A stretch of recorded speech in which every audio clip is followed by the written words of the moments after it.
உங்க கூட எத்தனை பேர் இருக்காங்க பாருங்க.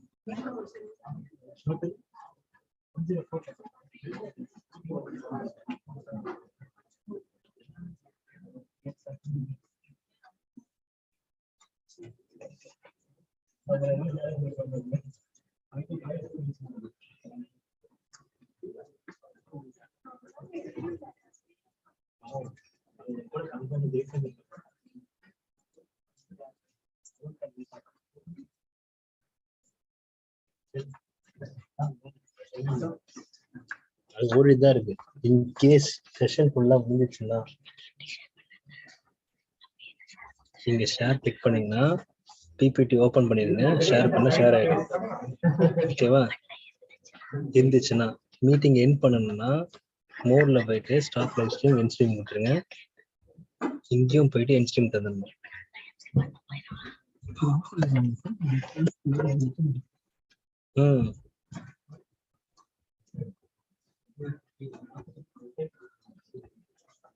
முருகன் சார்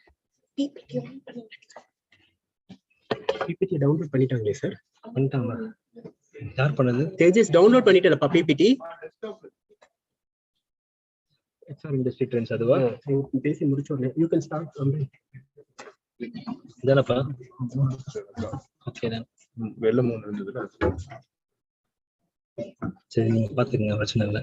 என் பண்ண இன்கேஸ் ஃபுல்லா முடிஞ்சிருச்சுன்னா இங்க என் ஸ்ட்ரீம் கொடுத்துருங்க. ஓகேவா? அதுக்கப்புறம் ஜூம்ல போயிட்டு மோர்ல போயிட்டு ஸ்டாப் லைவ் ஸ்ட்ரீம். ஓகேவா? ரெக்கார்டிங் ஆன்ல இருக்கும், ஆஃப் பண்றேங்க. அதுக்கப்புறம் என் கொடுத்துட்டு ஒன்று வெளியே வந்துடும். செட்டப். இன்கேஸ் டிஸ்கனெக்ட் ஆயிடுச்சுன்னா மீட்டிங் லிங்க் இங்கே இருக்கு பாருங்க. இன்ஃபர்மேஷன் இருக்குல்ல, இதை கிளிக் பண்ணீங்கன்னா மீட்டிங் ஐடி பாஸ்வேர்ட் அவ்வளோதான்.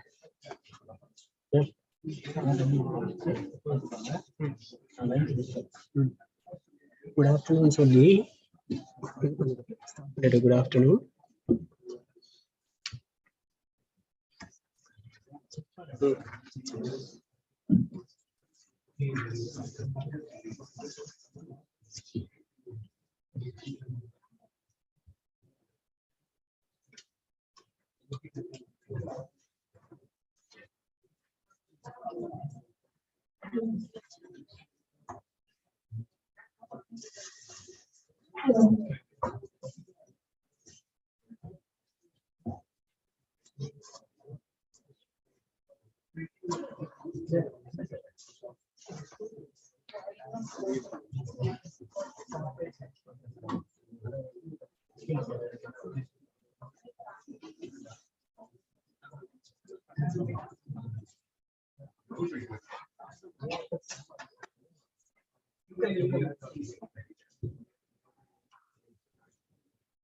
Good afternoon, everyone.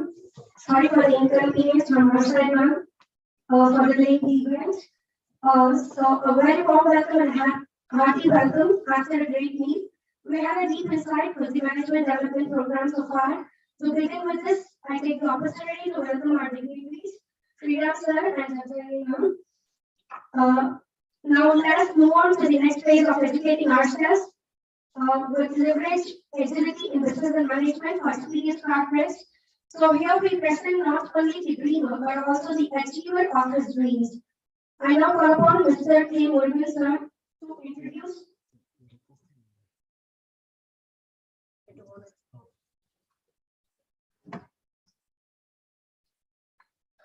I'd like to call upon Dr. R. Arunmozhi, Head Master of Business Administration, SRM Minister of Science and Technology, to honor our chief guest. Please, sir.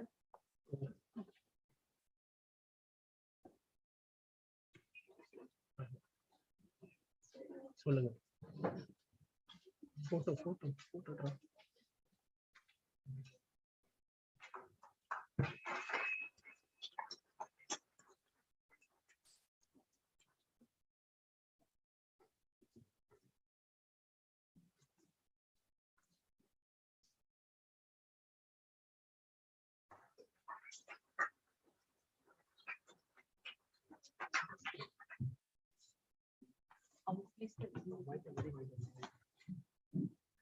Thank you, sir and ma'am.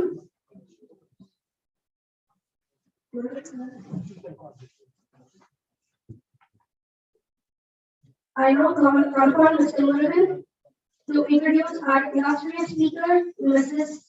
R. Jagtarini, founder and CEO, Backward Consulting Line. Good afternoon, every one of you.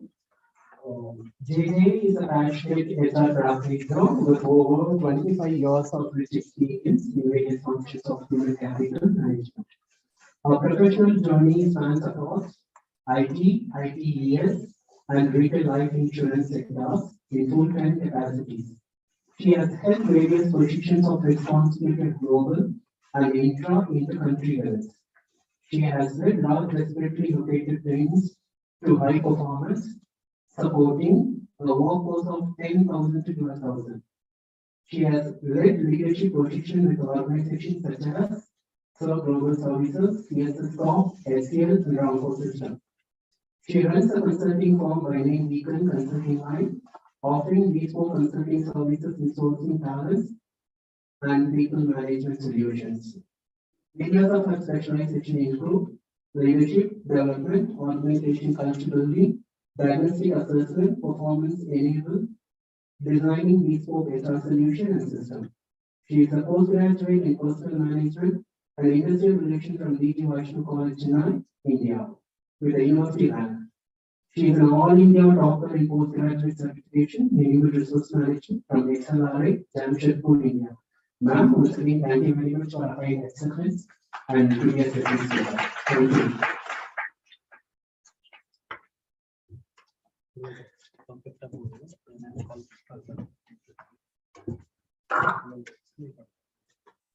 There is no end to education. It is not that you read a book.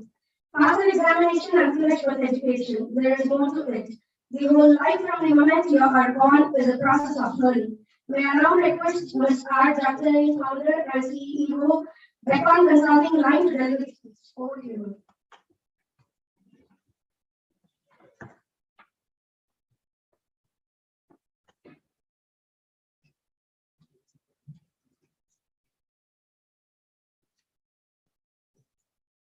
Okay, very good afternoon to you all. All of you can hear me.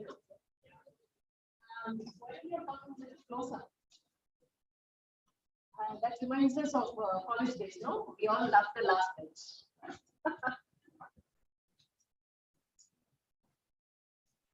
So, firstly, my hearty thanks to SRM Institute of Science and Technology.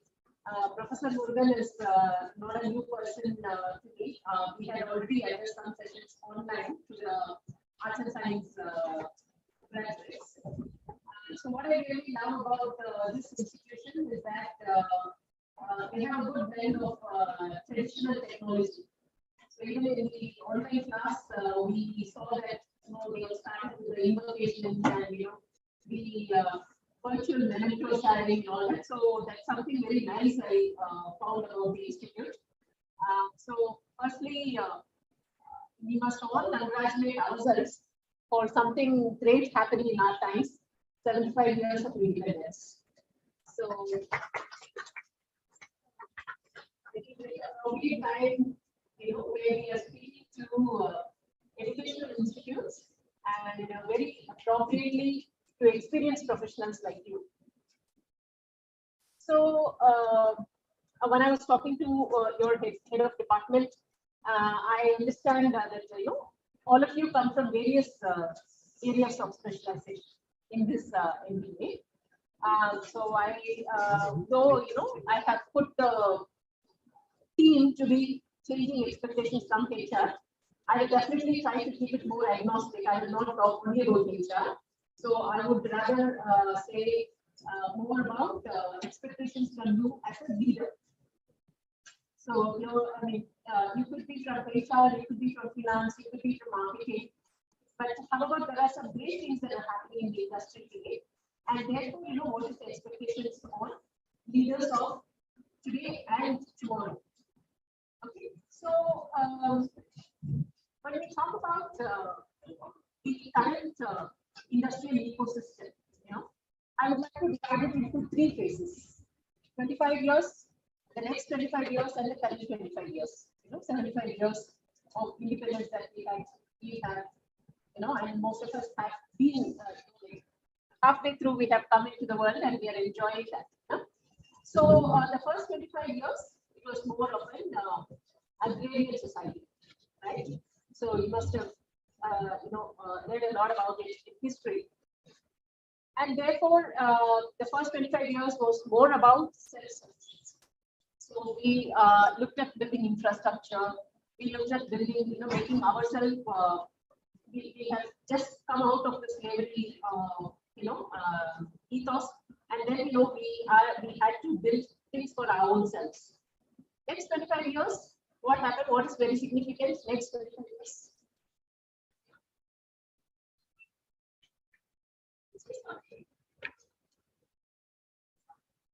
Yes, we started.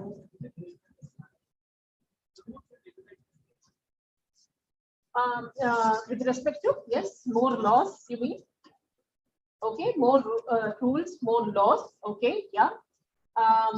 The emphasis was more on production, manufacturing. So we looked at, some revolutions, like your white revolution. We had the green revolution. So we had the white revolution for dairy development, green revolution for agriculture, and then we had a lot of manufacturing industries coming in the future. And therefore, the expectations of the industry on leaves was very different. Okay, and as he was rightly saying, we had a set structure. There was a set structure which defined how work has to be done, how many hours work has to work, what can we expect as a reward. So all those were more or less, set. And what kind of industries people went to work for in the second 25 years? Where were your parents employed? Or where were your grandparents employed? Government, correct. Government sectors.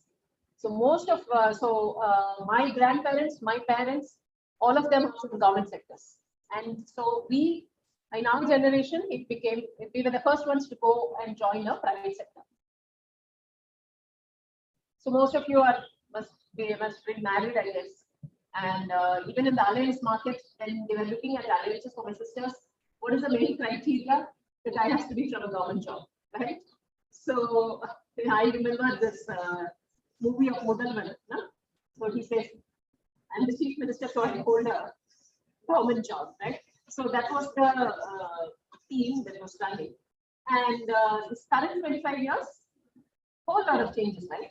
The pace of change, the kind of changes that we have had has been tremendous and mostly, very technology-driven change. And significantly recent, very, very recent, and maybe it's still happening is your COVID change.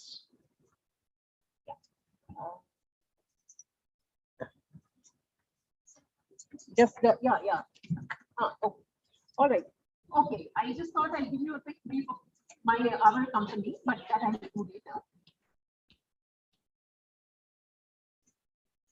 Okay, so today, first one point of relief for all of you. I have only 4 slides. Okay, so I'm not going to bore you with too many slides, and we're going to talk about 4 things. What is the organizational framework today? And what do we mean by a healthy organizational framework? Then we'll talk about what are the upcoming HR trends. Now read that to me, what are the people trends? Okay, irrespective of your function, what are the kind of people expectations? Then what are some of the power skills that we need as leaders today? And 4th one is what could be the HR scenario or the HR jobs of future. How many of you are HR specialization here? Just 2 of you, okay. Marketing, HR and marketing, okay. How about this side? Systems, is it? Systems. What are your specializations? Production, okay. All into production?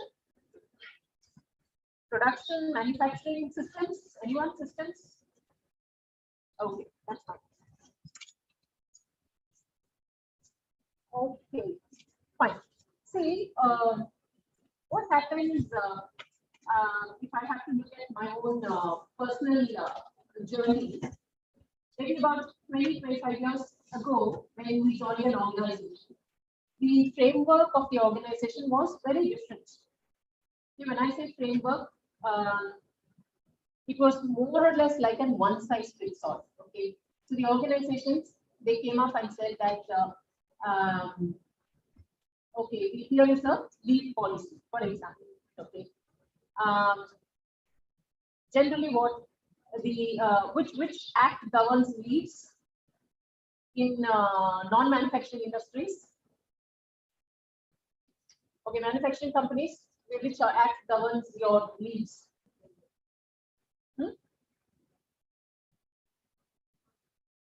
Employee welfare, but what act? It's legislation. Someone said rules, regulations, no? So it's okay. So your Factories Act mentions how many leaves you need to provide in a year. And when it comes to non-factories, it was your Shops and Establishments Act. Okay, so these acts define, and so companies, what do they do? They just maintain that. So if it was shops and establishment, it was 12 plus 12 plus 12. Okay, 12 days of sick leave, 12 days of casual leave, and 12 days of earned leave. And what companies did was they just stuck to it. As long as I stick to the law, I'm safe. And minimum wages. So as long as I stick to the minimum wages, I'm protected. So you know, and maybe, you know, I try to find inroads. Okay, like let me employ some apprentices. Okay, again governed by an Apprentice Act.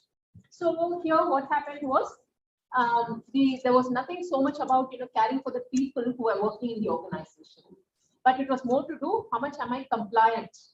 Did I follow the compliance? Okay, but today, if you look at the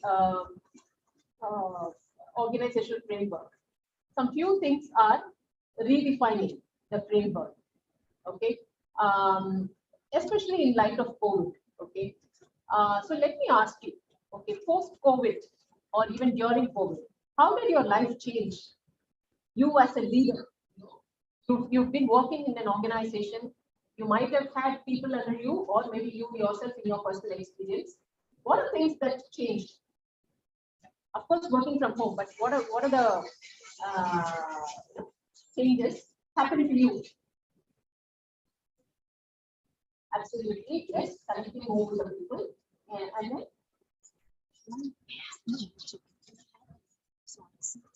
Yeah, sure. But I have to bring it. So, yeah, she's connecting more with people.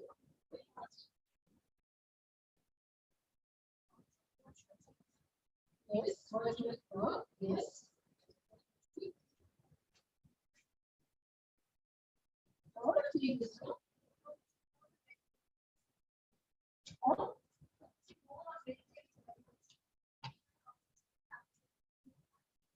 Medical insurance, sure, absolutely, yeah,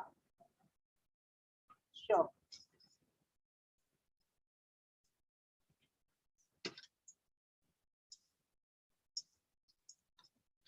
Okay, what else? Sorry? Yes, that's what she was also saying. Yes. Okay. Okay, so 2-3 things that we have spoken about. That all of our work was virtual. Okay, and medical insurance, which means it was totally about the well-being. So the well-being factor became much more significant. Only during the times of COVID, it attained much more importance. But one thing you must notice here is that even before COVID, do you think virtual working was possible? No. Who agrees? Who disagrees? She says it's not possible.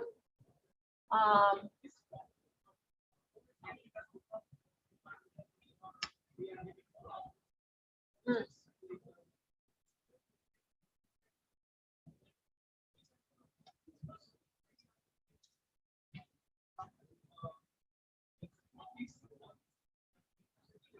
Very nice, very nice. Excellent point. Excellent. So actually, he hit the nail on the head. Even before COVID, it was possible. Okay, and surveys which were held in 2017. McKinsey held a survey in 2017. Likewise, the many global companies have had conducted surveys about how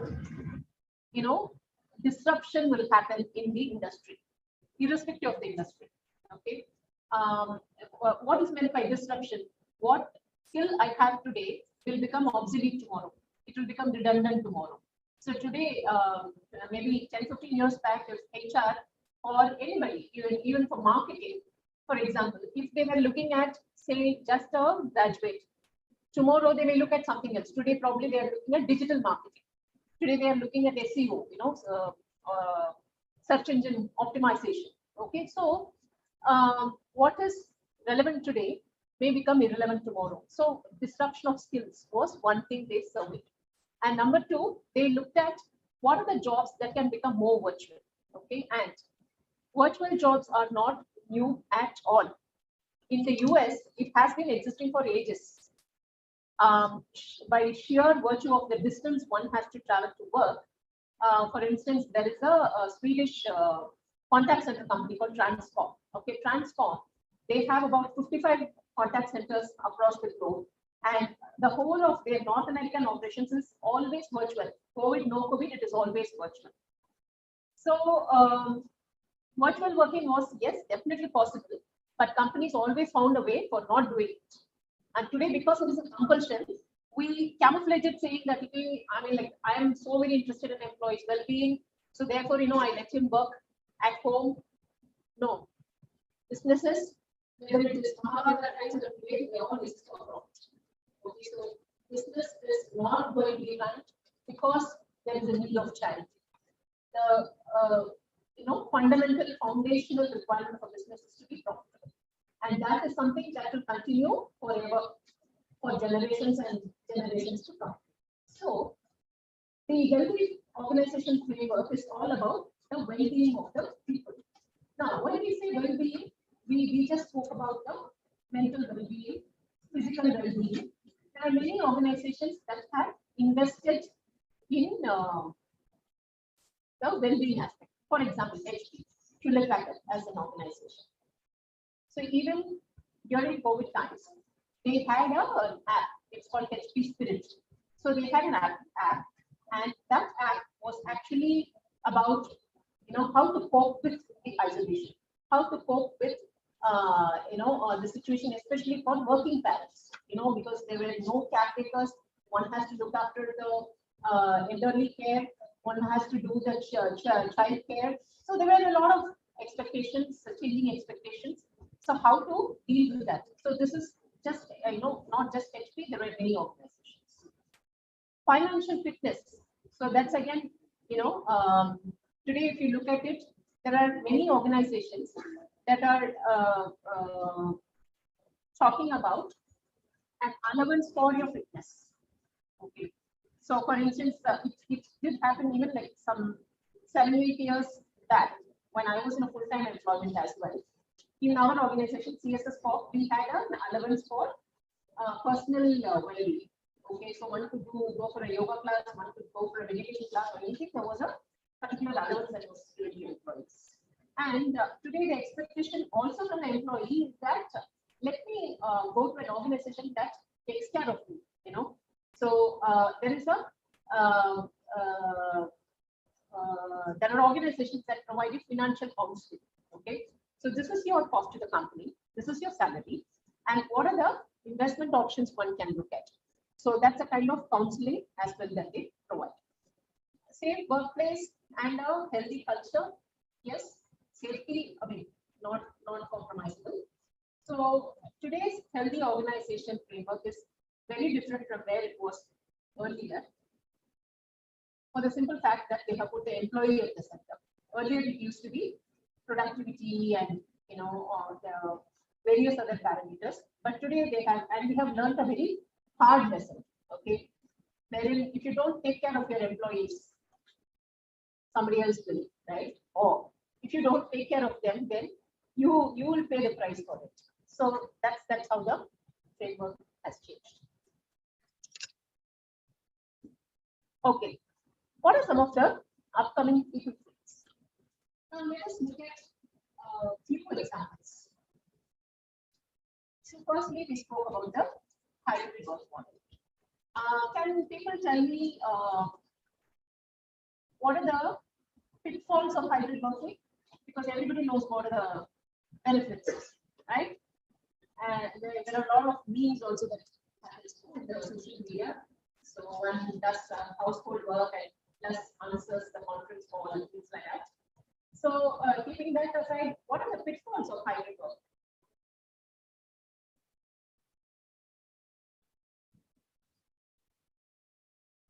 Don't you see any disadvantage there? Like what? Sorry.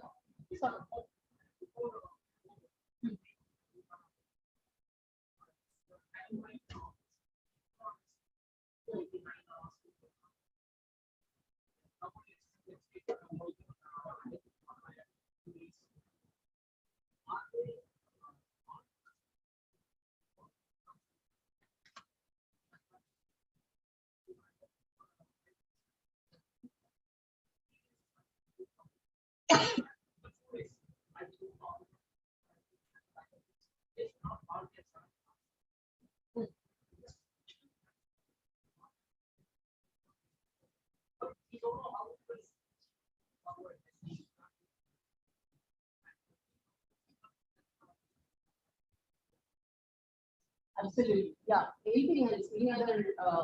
He's talking about the working hours, which is a true problem there, and women added disadvantage, right?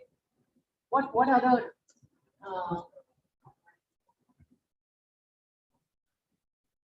Mm, mm.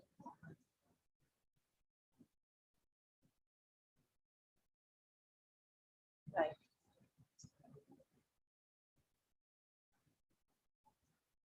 Absolutely. Absolutely. See, hybrid working, it definitely brought in a lot of advantages. Out of compulsion, we did 100% work from home. Now, there are organizations which are very clear about how work model will happen, which say that, for instance, there are companies like Region, SpecB, and many other Drupal development, web development companies. They all employ Drupal and WordPress, that kind of technologies, and uniformly they have very clearly come out and said that we will be 100% virtual always, and they also provide allowances for people to invest in a small office at home, people to cater to their Wi-Fi charges, and they have some sort of a hardship allowance where one tends to miss out on the coffee breaks, one tends to miss out on the interactions with the colleagues. So these are some progressive examples of how they are trying to cater to this hybrid or rather 100% virtual working environment. So recently I was addressing a debate. Okay, they had called me as a moderator of the debate. This was an IT company in Chennai, and the topic was work from home. Is it more difficult for men or women? Okay, so what will you say? Difficult for who? Women or men? Women. Okay, I'm so glad even the men are saying women. Okay. Now, leave aside all the household work that piles on to the women, that is definitely given, and the male population, Indian population, is not yet trained to do household work mentally. Yeah, and even if you do, you're probably hearing the mother and daughter-in-law are there. The mother will feel so bad, and then she will pitch in. Things like that. Okay, so that is one aspect. There is one significant aspect in which the hybrid working model is not working.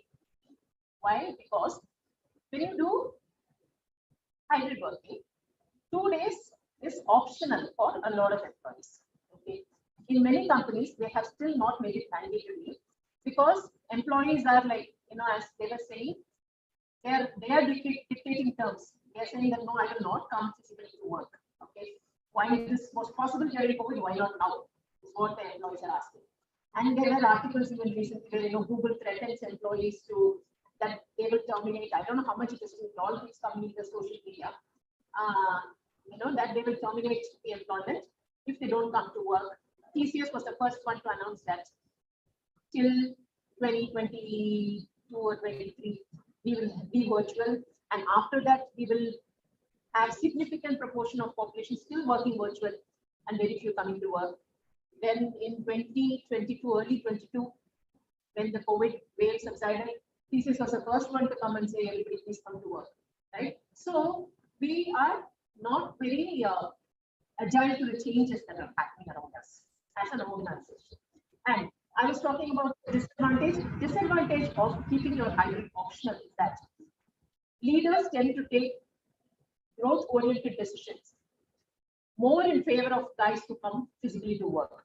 And this is acting as a deterrent for women. Okay. So imagine as women employees, the company tells you 5-day working week, 3 days work from home, 2 days optional.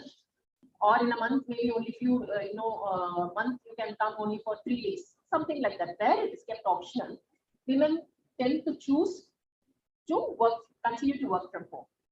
And out of sight, out of mind, the surveys say that the people now, men or women, if they don't go to office and if there is no physical face-to-face interaction with the decision makers, then the decisions about growth and advancement are sliding towards the people who come physically. Then what is the point in calling it optional, right? So this is one challenge. This is a trend that is happening. So if you, so what is the message for you? If you are a leader in your organization and if you're keeping it optional, you need to be fair. Okay? Any decision that is being made. The another trend that is talked about is embracing the gig economy. What is a gig economy? Everybody keeps talking about gig economy, right? What is gig economy?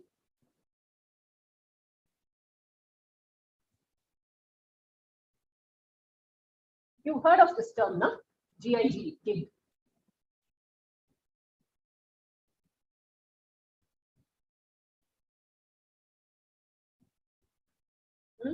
Okay.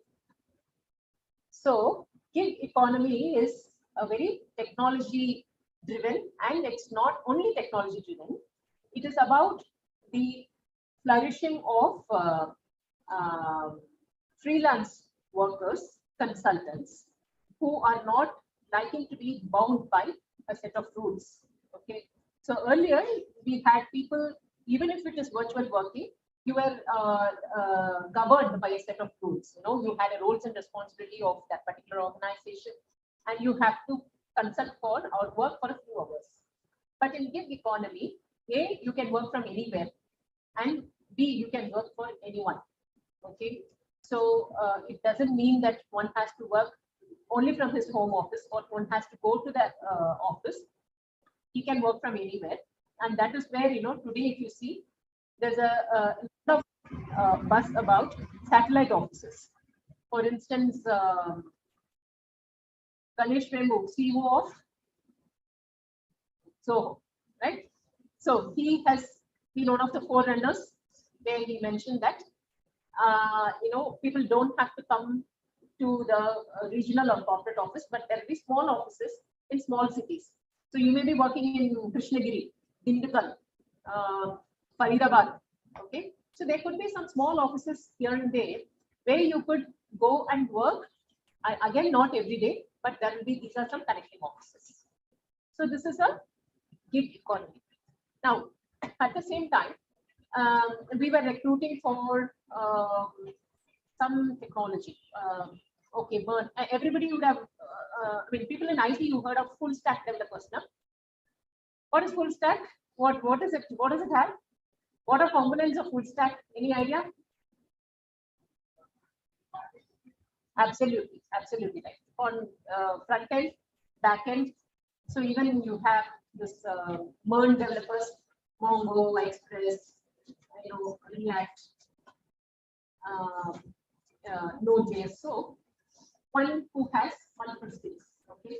Now, not many organizations are going to employ full stack, but in terms of full stack, I have several skills. So I'm going to work for different people with my different skills. So I'm going to work for A company for front-end development for 2 days a week. I'm going to work for B company for database management for 2 days in a week, and another 2 days I'm going to work on the back end for somebody else. So this is a gig economy, which means I am working for more than one employee, and I'm therefore having my own flexibility. I feel empowered. So this is another big trend happening, which means this can happen in manufacturing also. This can happen in other sectors also. Okay, so mostly coming to manufacturing for that matter. Here, not every job is capable of being made fully remote. Obviously, you'll have to go to the factory to make the production. That cannot be eliminated. Only your enabling functions, only your support functions. And there again, manufacturing organizations that we see from our clientele is that they still are not open to that kind of a change. You can be a HR, you can be an admin. You don't need to have a dedicated workspace, but they still prefer to run it the way it was traditionally run. We are not yet open to that kind of a change. We are not ready to embrace the change, especially in non-technology organizations. So let me take, for example, the tourism or hospitality industry. How are they making work virtual? Yeah, how? They can't. Okay. Of course, if you look at it the way it is done today, you can't. But what organizations have started doing is they have started embracing technology to a great extent. There are hotels in Japan where most of your activities, your reception to, taking you into your room and guiding you to the room is all done by robots. So they are not engaging people to do this kind of traditional guest management. Guest management is done very efficiently by the robots. Okay, but now one has to balance out. So if you are a tourist going to a place, if you're going on work, you don't mind whether who's the latest knowing, whether someone like a Kirti Suresh is coming and serving you or whether a robot is serving you, you don't mind, right? But if you are going on a vacation and if that is a tourist spot, then you may probably expect more human touch, than just a robo coming and greeting you.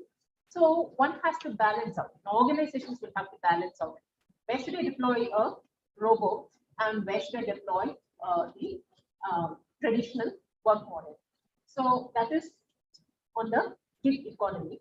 And if you see here, keeping the human touch live. Keeping the human touch live is again a trend. It doesn't mean that just because work has got automated, yes, it has resulted in loss of jobs, but at the same time, you need to keep the human touch live. Otherwise, you will not be able to sustain your business.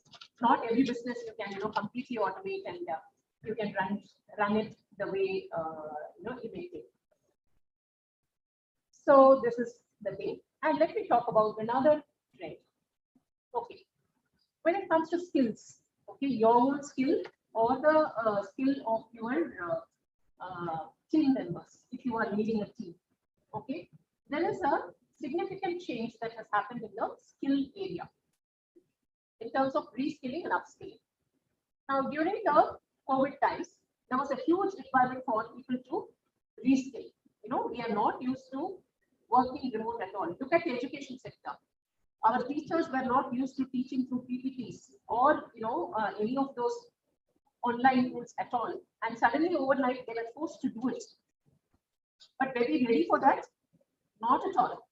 So if we look at the way online classes were done, I mean, my heart goes to the teachers.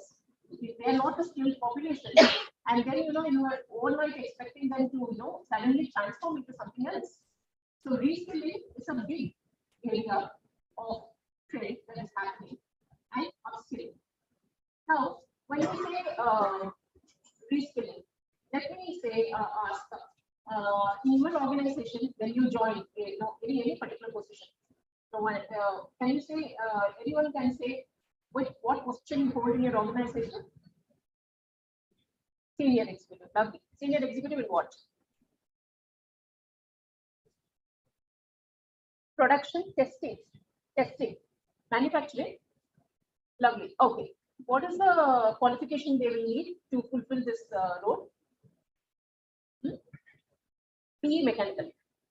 Okay. That just PE mechanical. Maybe how many years of experience? All right. Wonderful. So for a senior executive in production testing, today the requirement is mechanical engineer with 5 to 7 years of experience. Okay, but this is again changing. They are splitting the job into multiple components and rethinking, do I really need an engineer to do this job? Okay, or can I look at what are the key skills in this job which I can teach someone else? Okay, so in production testing, we don't know he's the expert. In testing, I would need to be conversant with certain tools. Or in production, then I need to know, how the whole line assembly runs, how the batch production runs. I don't know. So whatever is required. So they are splitting the job into components and seeing whether this qualification is really mandatory or can I just train people. So companies, what they do now, they go to colleges and engage, recruit the freshers. And to recruit the freshers, they are using an aptitude test. So it can be any aptitude, it can be manufacturing aptitude, it could be your IT aptitude. So they have a very specific company-based skills based on which they're looking at your aptitude, not necessarily you should know the concepts. And once they see that you have that aptitude, they take you and they train you for 3 months, 6 months, whatever be the timeline. And here you could be a school dropout. Here you could have arrears. Here you could be just a graduate. So they are opening it up to the public and saying that these are the skills I need. And companies that are already practicing this, Amazon, Google, Zoho. Unfortunately, we again have examples only in the technology area. Okay, manufacturing probably serve as the expert. He will know who are the ones who are taking this career and employing, people who not necessarily should have the traditional qualification. So reskilling and upskilling is again a huge trend that is happening in the industry.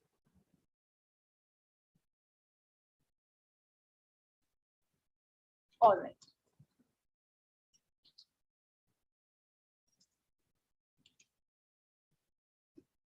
Oh, how do I go to the previous one? Previous. Next one. Yes. Okay, fine. Now let us look at some power skills. Yes, every time we ask the industry, firstly, have done some research on employability quotient, which means that if 100 people come out of engineering colleges, 100 people come out of arts and science colleges, how many are actually getting employed?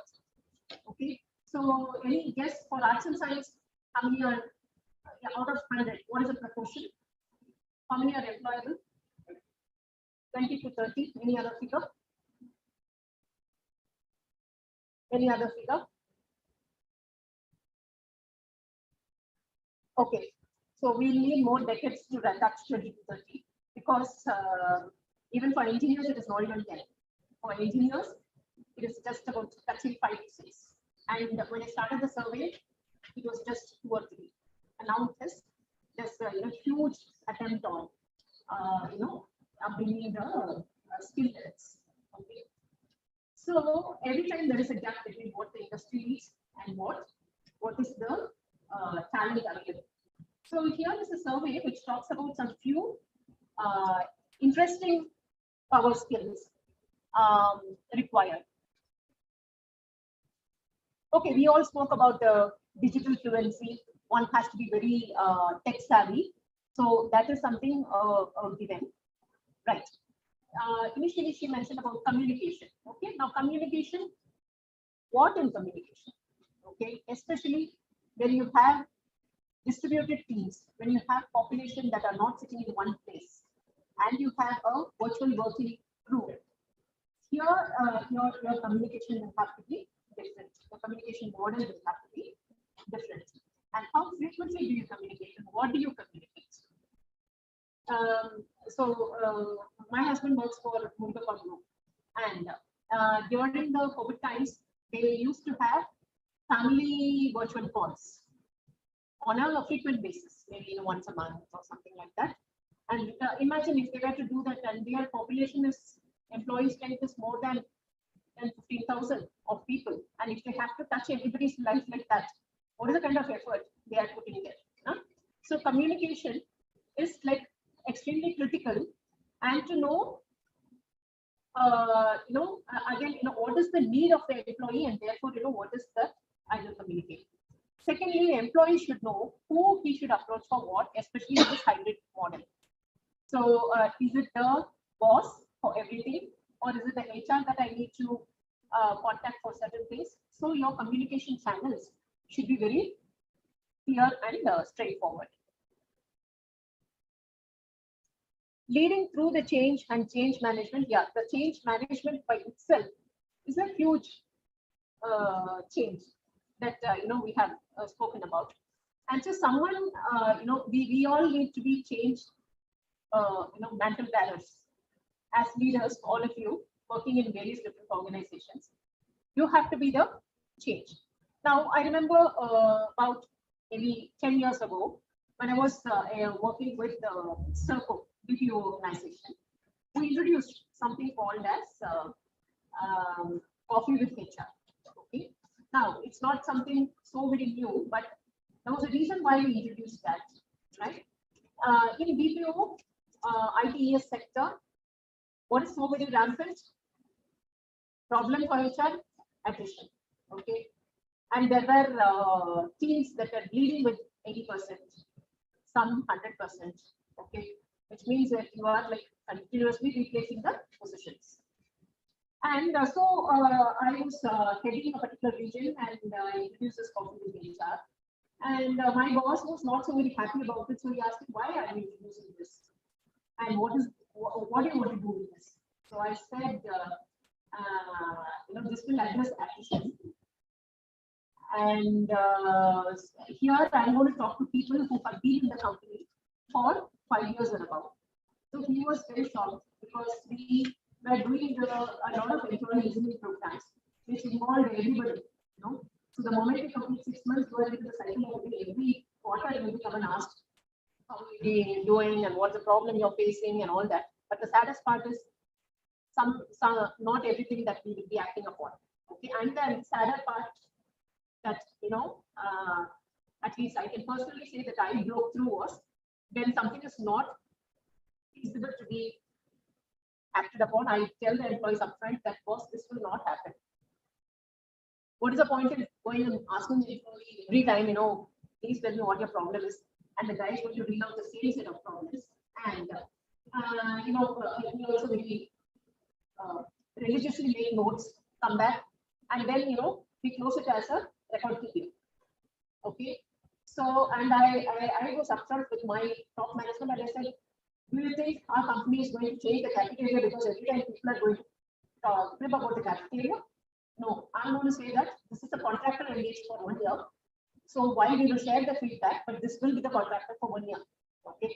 And unless and until he does something blunder, I'm not going to change it. Which means, like home, you'll have to live with this food, right? It's not that every day I'll serve you bad food, but at home also it happens. No, not every day we love what our parents or wife cooks. Huh? So I was upfront to the employees and I said, this is reality, right? So it's not a very, this forum is not just to talk about trips. This forum is also to talk about what are the things that you enjoy being in this organization, right? So coffee with HR, I told my boss, I am going to talk to the tenured people. I'm not going to talk to your, how many of you have heard about this EWS? Have you heard of EWS? Early warning signal. Okay, so the moment you send some guy is going to leave, he's put under EWS, early warning signal. And we categorize. Is he a red case? Is he an amber case? Okay, so red means he will go in 1 month. Amber means he's still deciding. Okay, I'm not going to talk to the red and amber. I'm going to talk to the guys who are staying here. And I want those guys to spread the positive message in the organization. And this is a transformed form of stay interviews. Why are we conducting only stay interviews? Okay, so let me conduct stay interviews, and we did that. And there was a lot of change. People started growing, even in our life, we keep cribbing and we keep probably focusing our energies on what is not there. But how many times we actually focus on our energies on, the gratefulness, my gratitude towards, how I'm standing here today, the gratitude that I'm studying in a course like this today. So how many of us count on the gratitude? How many of us count on the blessings that we have? So I told the management, this is an initiative, and after that, they saw results and we were rewarded.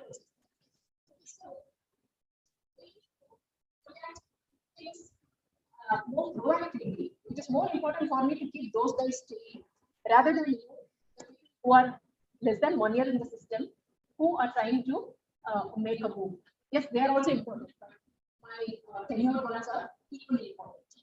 So change management is something extremely critical. Okay, lastly, let me, of course, why are these power skills important? Only one aspect I want to cover here is that today we are not impacting only our organization. We are impacting our customers. We are impacting our clients. So sometimes if you are in a B2C environment, you are impacting your end consumer. In a B2B environment, you are impacting your clients. So I'm an ambassador of the organization to someone else, to a lot of people. So therefore, these power skills are, that much very important. There was one organization in the US where, they have very good care about employee voice. Okay, so they ask employees whenever some changes have to happen, there's a lot of care that they take, and then they ask the employees, do you think we can do this? For instance, two examples. One is, this company name I don't quite remember, but they were trying to change their front entrance, the facade of the entry into the office to a side entrance. Okay, and why they were doing it, because they found that when people park their vehicles and come in, they park it there, pass through the side entrance, come to the main entrance, and sometimes they miss out on the swiping, the time lag. And here the employees were like all up in front saying that no, you should not change the way the entrance looks. But management overruled that, and then they said no, there is some merit to doing this, and because this will benefit the employees. So here, yes, your voice of employee was there, but the management had a different view. And what is management? This was a cross-functional team, so it was not even hierarchy. So here it was just a set of employees. Again, another set of employees who were in a cross-functional team who were suggesting this change. Another example is our very own Steve Jobs, Apple. So he found that there was a huge, wide open space in the middle of the office. Okay, and people were all moving on the sides of the corridor, and the coffee shop was at the corner. So he made a change that employees felt, why don't we have the coffee shop here right in the center of the hall? And therefore we encourage more employee movement and communication. And it did have a very significant impact on the employee engagement. So where people, they had to go to a corner, pick up the coffee, either stand there and chat, or take the coffee to your desk. But here they set up a very nice coffee shop just in the middle of the hall, and it simply, spiraled the way employee engagement happens. So work environment, as long as you're working physically in an office, is again an extremely important aspect where your power skills match up. And it doesn't matter whether you're in HR or marketing, see that these are things that are going to support the way your organization is run. It is absolutely good. Okay. Lastly, HR jobs of the future.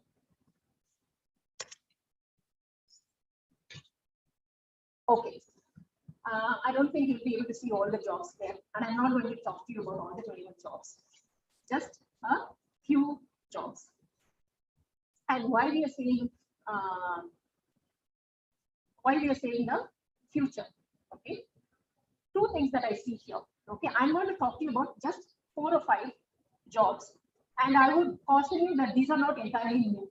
Okay, could be an old one and a new bottle also sometimes, or it is coming up in this because the emphasis is more. Okay, so obviously we did have employee welfare even 50 years back, but today employee welfare is much more. So therefore, the prominence and the importance of the welfare activity has increased. So have you heard of designations like algorithm bias detector? Okay. Now, first of all, what is this survey? This is actually a survey that has been happening for the last 5 years. So it is not a survey that has just come out now. Yes.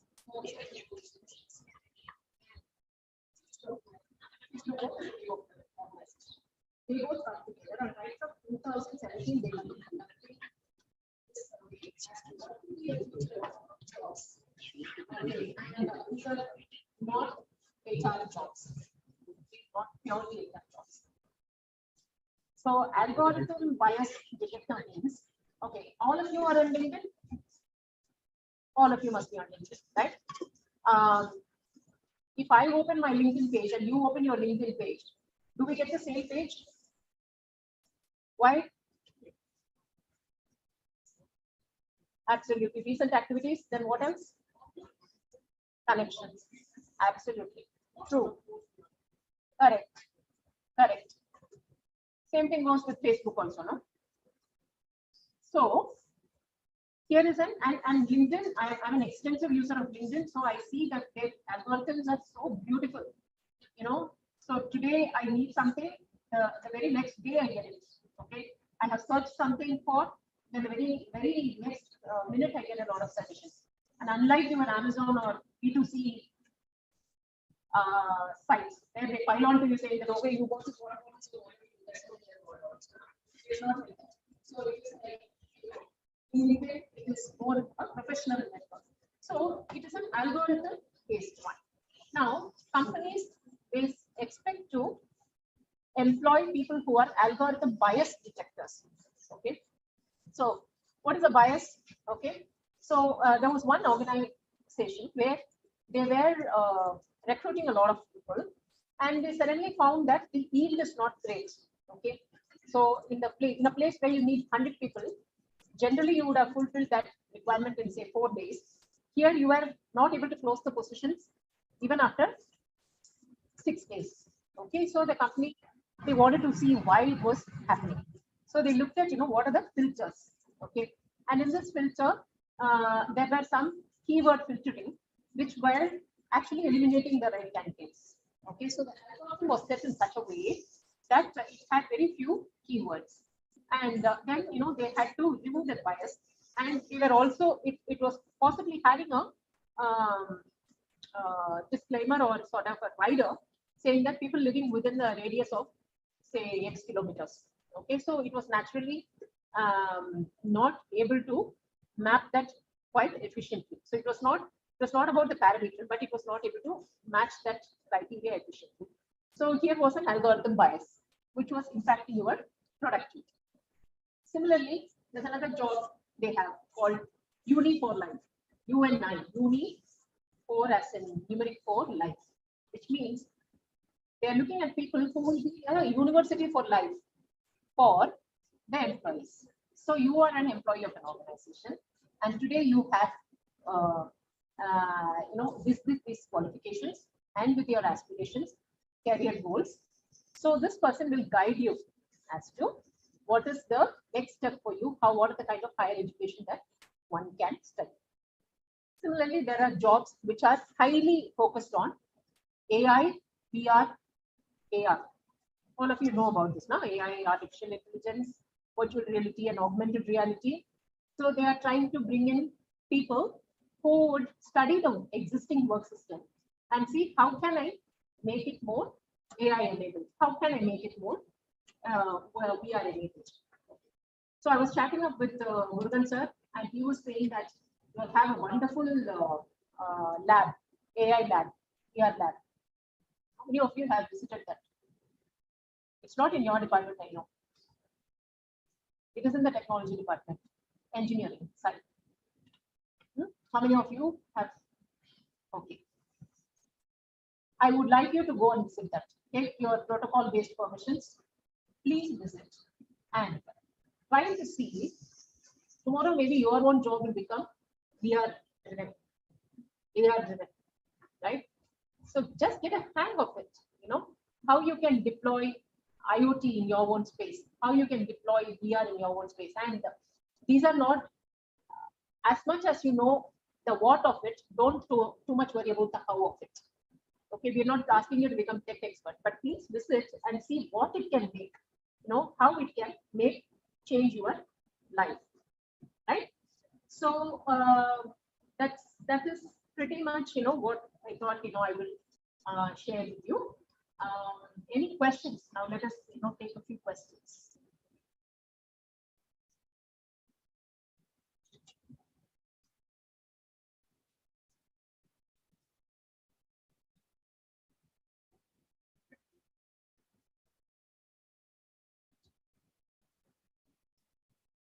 Sorry.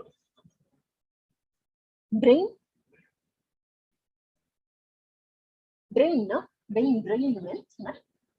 That has been happening. Actually, it's a good question. Brain drain has been happening and it continues to happen. But where there was a wake-up call is when the MNCs started downsizing and people had to be brought back. Okay. So today, one trend that I see with the youth is that they would like to go study there, come back and work here. Okay. But there is a disadvantage in the Indian industry. Okay. One is, they do not give the appropriate recognition for the certificate for the educational qualifications you have obtained from them. Okay. And that is also not the industry's fault. Now, let us say, for example, if you don't get an MBBS seat here, what happens? There's like so many messages to get, do it in Philippines, it will 25 lakhs, do it in Russia, 25 lakhs. Okay. So then, which means that, tomorrow you come back from Russia, how you will be glanced through, because you did not get a seat here, and that's why you went there. It's not like, you did some qualification which was much superior than what I offer. So people that's one flip side of having to study abroad. But at the same time, there are people who do in top universities, always not a problem. Okay. My neighbor's kid, he has gone to Purdue University in New York. And my other brother's daughter, she's gone to Princeton University. These universities, you will have no problem in getting placed anywhere in the globe because they are globally recognized. But today, with the mushrooming number of universities and with the intent with which you go, okay. For example, I know of a lot of kids who go to Canada only because, and again, in some universities, okay, only because I need a certificate qualification abroad. But when you come back here, it does not get the due recognition. So that's a problem.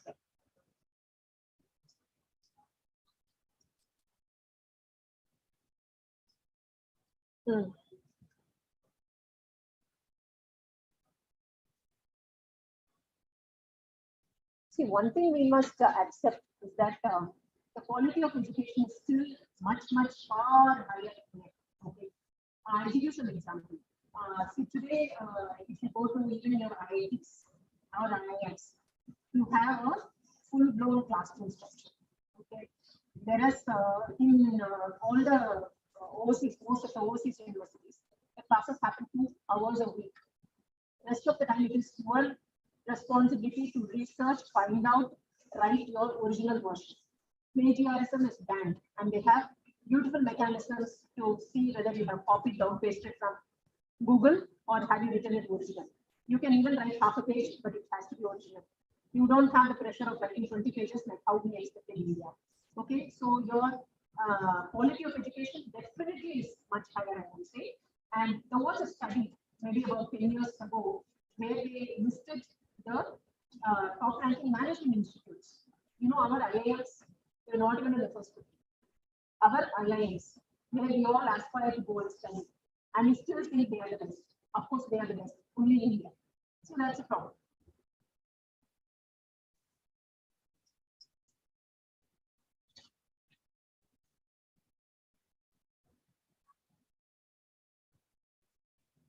Yes, I do. Yeah.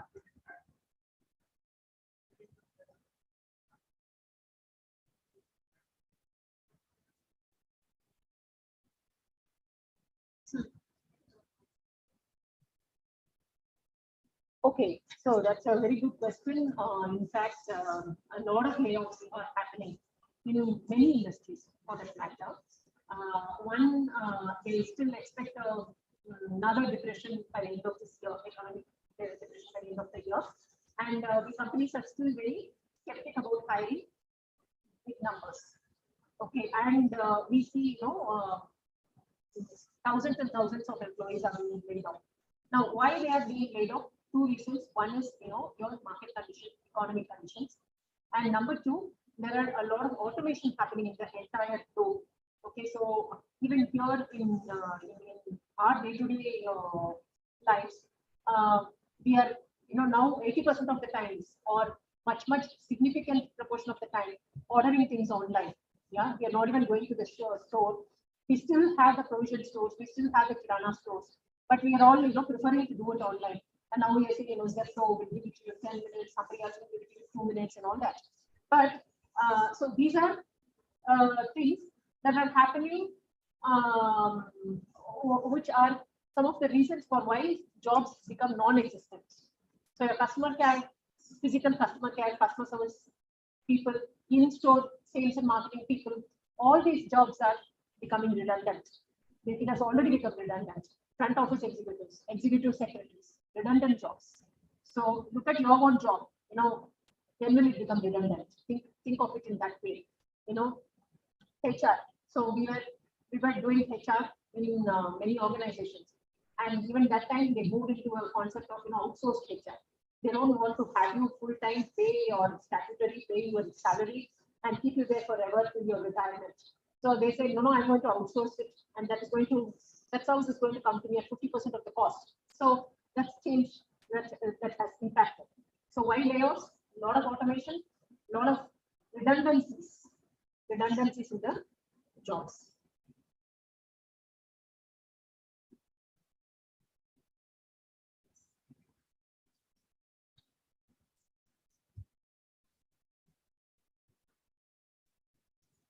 Is seeing what? Attrition. Oh, okay. Yeah, lovely. Okay.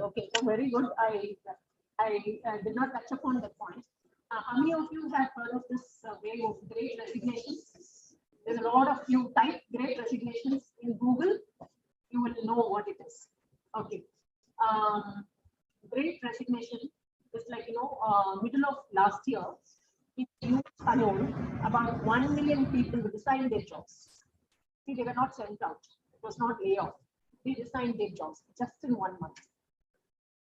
And why? Because after the COVID impact, there were a lot of companies which were asking them to come back to work, and they were not willing to come. Okay. And number two, in the working couples scenario, they found that even in the US, the male figure of the family, his salary was much higher than the women's salary. Even in the US, not even talking about India. Okay.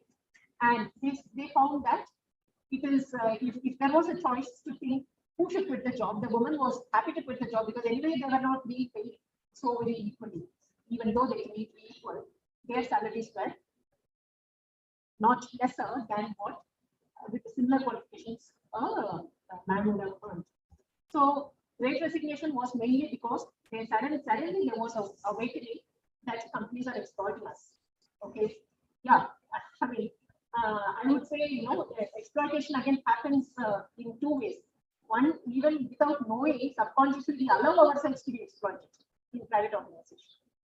Okay, so it is like, somebody was talking about the time delineation, demarcation, when does my household work stop and when does my office work stop? Okay, so here there is a some people were very happy working for 12 hours, whether it was office or at home. I'm happy to work for 12 hours. So there was even a talk show in Nia Nana, I don't know if you saw that, where there was one team which was saying that don't work for more than what is required. In very colloquial terms, they say, right? So they say, perform as much as what is required. But there was another group which is saying, I'm like extremely thrilled to work for 12 hours. What's your problem? So they said that, this is an exploitation, you are subconsciously allowing it to happen. So there was an awakening saying that, oh my God, all these days I was exploited and I was not paid.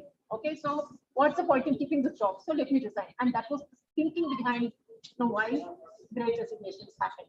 Solution, companies have to change, employees will have to change.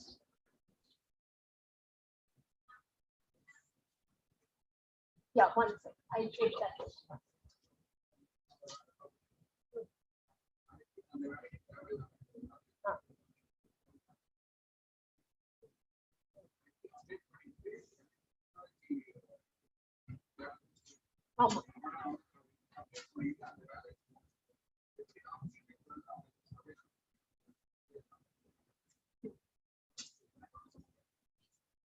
See, very good question. I mean, only area of work, whatever is your area of work, I don't know whether you're HR or marketing or production, it can be anything. Okay.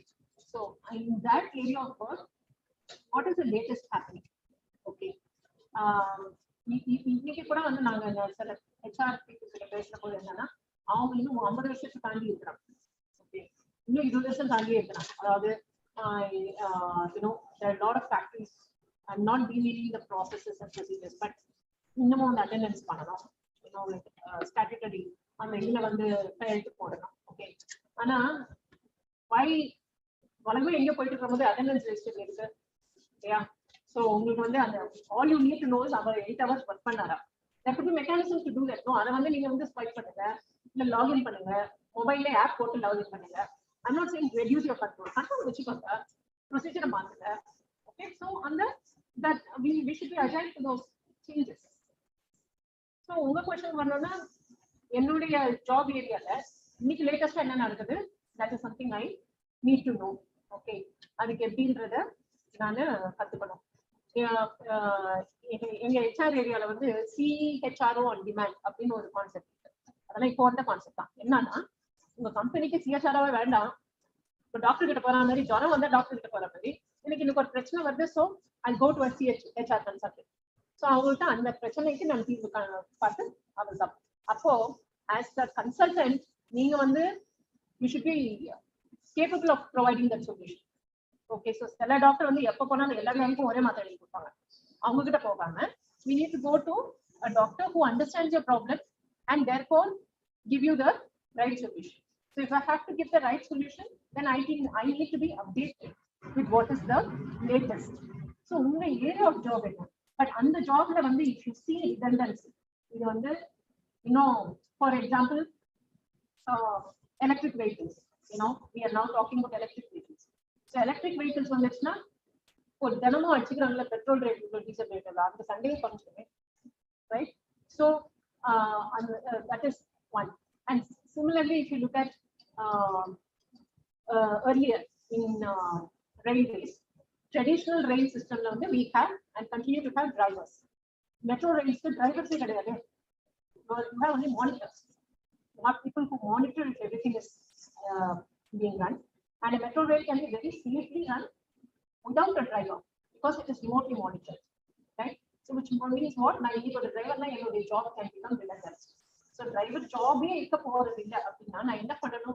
so I need to think of what other skills do I have, and doesn't okay there is a driving then related how can I improve myself. So which means VR, okay, for virtual reality will I be able to monitor, will I be able to control an operation center. These are the new skills that I will have to learn. Does it answer? Yes, ma'am. Maybe that's the last question, Floppy.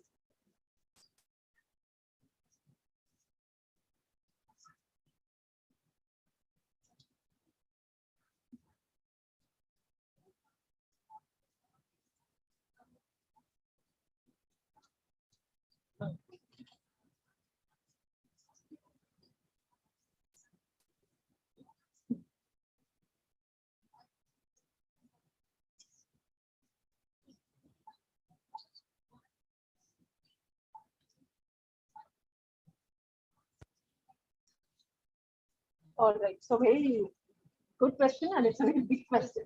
In the sense, there's a lot to it, but I will try to cover with 1 or 2 points. One is always, whether it is today or maybe many years ago, the concept of attention to the billable resources is very high. Okay. So even in our own families, the earning member gets the best attention, and the useless only second class. No? So it keeps happening, but that has changed. Okay. Earlier it was that demarcation differentiation was very high, but now it is definitely changing for good. How you can change it? You may not be billable in your organization, and it is not necessary that you should look for a billable job. Not all HR jobs are billable. Okay, but you need to have your value addition through how you contribute to the business. Okay, and for instance, organizations, they have business HR partners. No? So what do the business HR partners do? They understand what the business is all about and provide solutions akin to that business. So we had an aviation project. So in an aviation project, that client was like, okay, and it was even hitting our bill.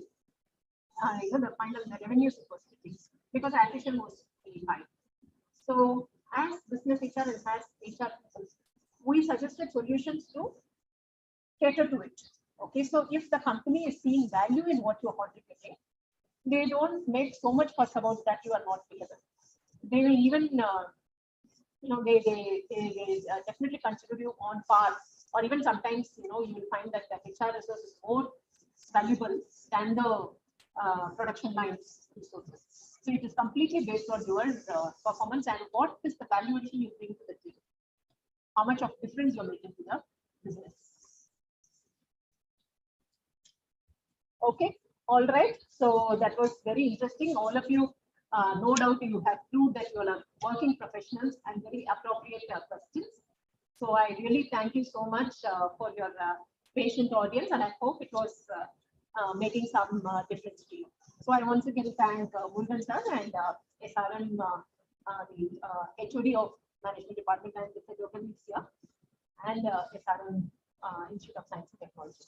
Thank you so much and all the best.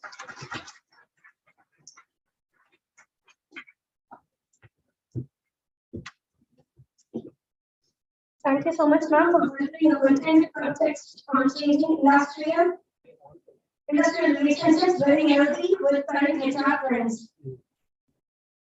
Now we'll move on with the next speaker. This must act of kindness is work more than the grandest intention.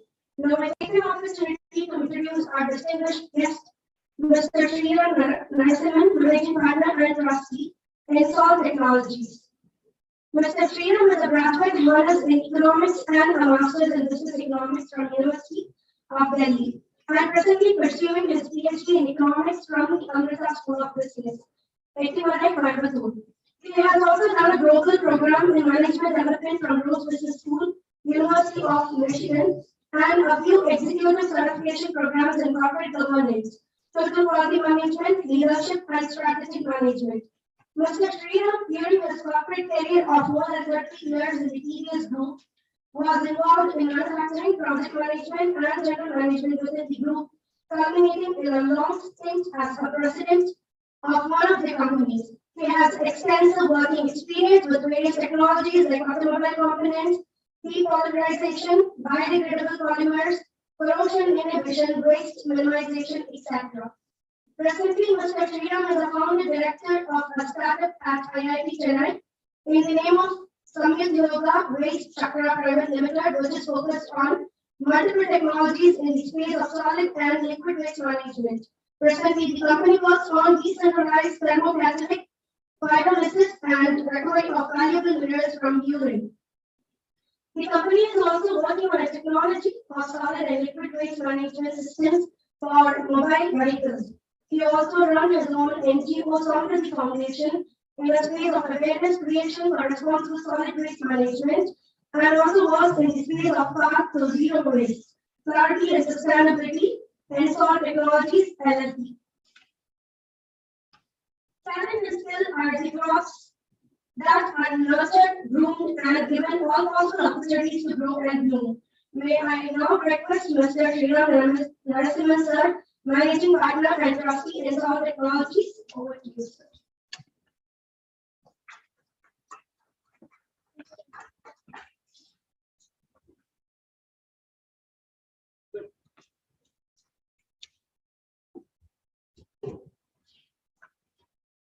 I have a truck now. I mean, I'm starting to shop at what the time now? 3 days before. So I think they all have their lunch and they have been having a tough day, possibly playing rugby or football. I don't know, because everybody was talking about Ajay. I'm not sure, but I will try to make it as interesting as possible. But I have to make it relevant in terms of the past, the present, and the future. So bear with me. I will try not to spend too much of time on here and there, but stick to points in the slides as much as possible. At any point in time, you can ask me to stop. The slides are available to you. You can always use it later as well. Okay? Right. Before I start, I had a couple of paragraphs I had written down for all of you. So I can let you go through with them before I start. I'm sure most of you would have read through, accepted, and adopted change through your memorable careers, and I'm sure many of you would have similar experiences in the future as well. I'm going with a difference. The pace of change will be phenomenal. And what has made this possible has been technological obsolescence and availability of superior and much better technology on a continuous basis. Innovations backed by changing customer expectations has indeed left most of us perplexed and even bewildered. I mean, a career of nearly 40 years, an economist, a business manager, spent most of my career on technology, marketing, business development, servicing the customer. I have seen things going from here to there and just dropping off overnight. So, whatever we heard before in terms of possible changing skill sets, changing needs, changing demands, I think those are all not even to be considered anymore. It's only one thing that is relevant, and as Madam said, she started in the last 75 years. There are a few significant things she left out though, and that was in 1980s, the way IT and telecom came in 1990s, the way globalization happened, in 2000, the way Y2K transformed the IT segment, and then on, various other things. What that really told you is that Nothing is constant. Start the race, decide not to stop. You carry your water bottle and keep running. I think that's all I can tell you. So now let's start with the more relevant things. I don't know if any of you would make sense of what is there. First, you cannot read it very clearly. Two, even if you read it, you may not make sense of it. Maybe the collection guys can. And you are looking at 10 broad steps of a business starting to make a product and sending it out to the customer. Today, you have got nearly 35 key activities in the same thing. What has happened is all the 35 have now become interconnected. There is a potential for continuous rollover from one to the next. As a result, a person who is possibly in one can possibly move on to 4 with very little reskilling that is required. By and large, everyone is expected to know all of that. But then, the complexity has not come down. Maybe technology has facilitated better management, but the complexity remains where it was. Because I need the final product to the satisfaction of my customer. Next. But the presentation I saw last and what I heard of the presentations in the morning, this was something which was left out. The evolution of needs and wants. We all started, at least me, you are not 2 generations away. We all started with supplier as the king. And today, it is the customer who rules. Even technologies are getting updated, modified, changed to the customer expectations and customer values. So I would possibly assume that need-based development and instant adoption is the key. Today you can no more say that I don't know this, or I have not been taught this, or I have not been involved in this. No way. It is absolutely essential that you are up to it, up to your customer centricity or up to your customer expectation, because it is only the customer delight that is going to keep your business going. The minute the customer says, that's it, you're finished. Today I have got businesses who say I got $1 billion valuation, and tomorrow they don't exist. Why? They did one small thing that went wrong, or there was a competition which did things better. As a result, I cease to exist. So you need to remember only this. Need-based development and instant adoption is going to drive your career from here on. How you are going to do that is what we are going to try to see now. Next. Forget everything else. Inputs, the cost, the process, the outcome, those are all things of the past. Finally, the customer, the risk, and the sustainability of your business that is the key. Earlier speaker was talking about profits. No business can exist without profits, even if it is an NGO or if it is a public sector undertaking or it is a government service. Nothing can exist without profits. Sustainability is the key. If a business has to sustain, there has to be profit. How can I make that happen? In the face of risks in the financial markets, quality, the customer satisfaction, all of that. How am I going to address that? So please try to understand. Jobs are no more about one particular thing you learned in the college. Jobs are not one thing which you learned on your desk. Jobs are not one thing that you learned from your boss. Jobs are about interactions. Jobs are about people around you. Jobs are around learning from people and then teaching them all the time. Teamwork. Teamwork is going to really become the key if you are going to address all these five risks in any business. And mind you, if you are not going to address your risks, you're out.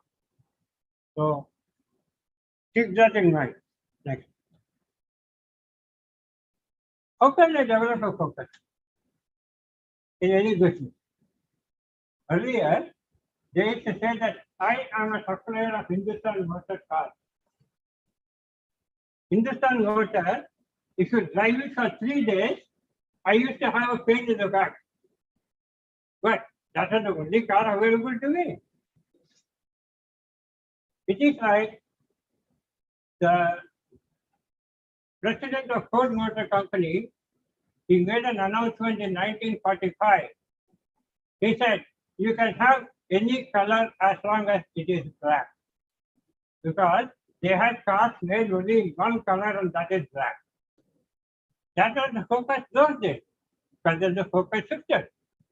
We had to look at our customers, we had to look at our staff, we had to look at our community. We had to look at the environment. That is the biggest area of threat today. And of course, the bottom line. Whether you like it or not, money or no money, eventually businesses which have got deep pockets, they thrive. Earlier, I think you heard a lot about Zoho Corporation. Why Zoho survived? The only reason they did not depend on external funds. They only took money from their own internal friends and relatives and family members and close business associates. As a result, they could save virtually around 600 to 800 crores on finance costs. So the focus, the responsibility to our bottom line is the ultimate for every business. You are all people who are here doing different things, somebody in operation, somebody in HR, somebody in marketing, irrespective of where you stand, what you are. This areas of focus is something which is absolute and you cannot think of things differently. Off to agile thinking, I think that's what I was called for. So let me talk about agile. Agile thinking has certain characteristics to it, but the key, as I feel, are customer centricity, team focus, and feedback. Because if I'm going to be honest and genuine about these three, all the other things like transparency, accountability, Kaizen culture, everything will fall in place. If I don't focus on the customer, forget Kaizen. If I don't focus on environment, forget accountability and trust. If I'm not going to focus on team, forget the servant leadership. So each characteristic is going to be important. Each characteristic is going to be linked apart. It's going to be characteristic apart the success of the next opportunistic activity. So please try to understand all characteristics are important, but as long as you focus on the customer, your team, and your feedback, I think you're okay. This is agile thinking. So why do I use agile thinking? Can anybody tell me? Whatever you have learned this morning, can somebody tell me why do you need agile thinking?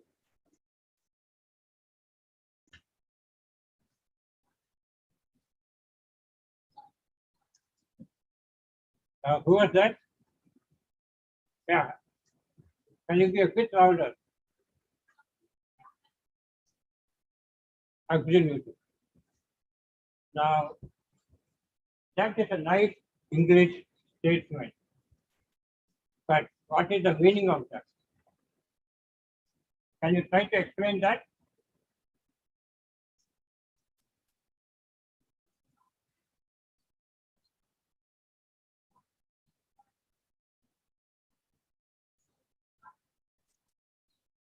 So why that happens?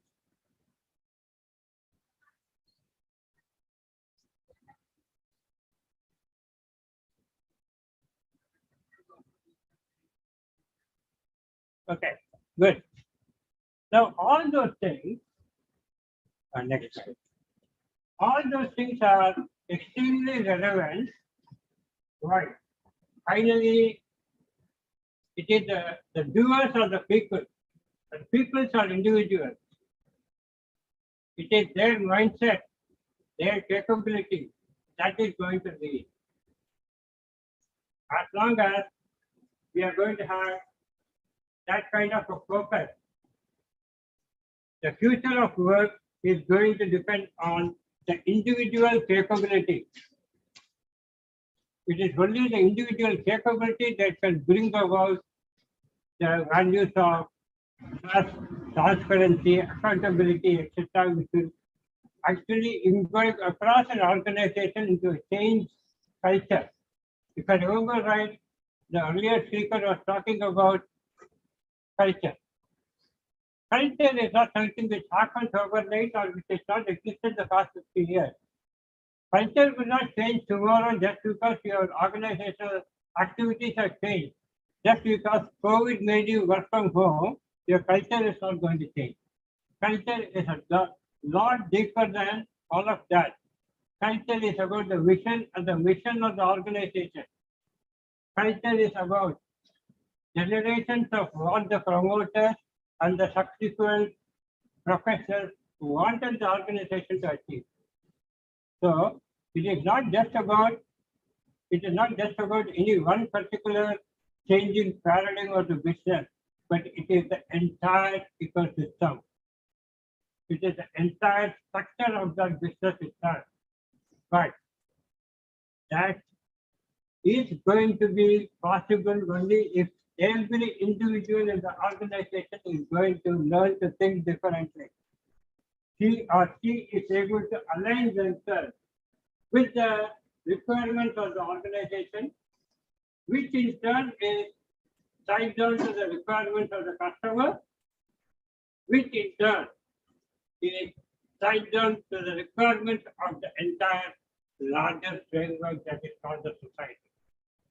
So everything there is okay. Everybody is talking about the there. But the we is very important if we are going to succeed in the long run. Next. Now these slides will be available to you, so you can take your time to understand later also. Now this is a very simple representation of moving from machine to a organism. What the hell does that mean? A machine can do only one thing or two things or three things at a time. An organism can do multiple things. Like the previous speaker talked about being adaptive, doing multiple things in an organization. Today I am doing one thing, tomorrow I am doing different things.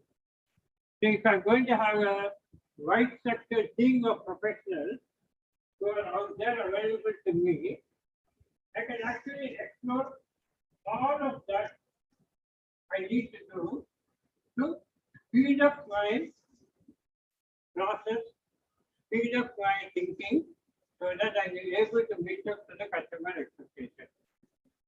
Leadership shows directions and enables action. Now that's a very funny statement because there is still a strong feeling that a leader is a person who leads. But that is a definition which was lost some 20 years back. A leader is a person who enables others to lead. So please try to understand, Agile is not about an individual or something beyond that. Agile is about the individual and things beyond that. So it is a combination that you require. It is that synergy that you need to create, and every individual has to take the effort for doing that. Now, before going on to the next slide, here I would like to talk about something from the past. I come with a long, exciting and challenging corporate career, which gave me a learning of different technologies and a learning of maximizing and optimizing operations to meet mandates. Things like TQM, ISO, Lean, all of that has been a part of my career through and through. What all these taught to us in terms of Kaizen, in terms of Gangas, in terms of IS, in terms of quality certification, etc., possibly are not relevant anymore today. But they were there because we had to deliver products of quality to the customer. Today, what we have done, we have broken that into individual activities. Like if you see, maybe I have got one particular functional act broken down into 50 or 60 or 70 smaller acts. As a result, the chances of mistakes happening has come down significantly. Work has become a monotony. I'm able to, do most of the things possibly online. If I wanted to make a motorcycle, can I make it online? Anybody? Do you know there are at least 3,000 parts associated with making a motorcycle? And the 3,000 parts possibly come from 200 different vendors, goes through around 1,200 quality checkpoints, goes through maybe 28 certification aspects. So how much of that can you do online? I don't know. But the reality is, what we have learned the last 2 years is at least many of those activities can be streamlined so much so that we can stop duplication, we can stop redundant activities, you can possibly combine various activities. So I think now is the time to take advantage of that kind of online offline thinking and going for optimization of your activity. That is real agile. Today, if you really see in any organization, there are at least 8 levels of repetitive activity. 8 levels of repetitive activity. Can I possibly eliminate all of that? Maybe not all of that, but most of it, sure I can do. Next.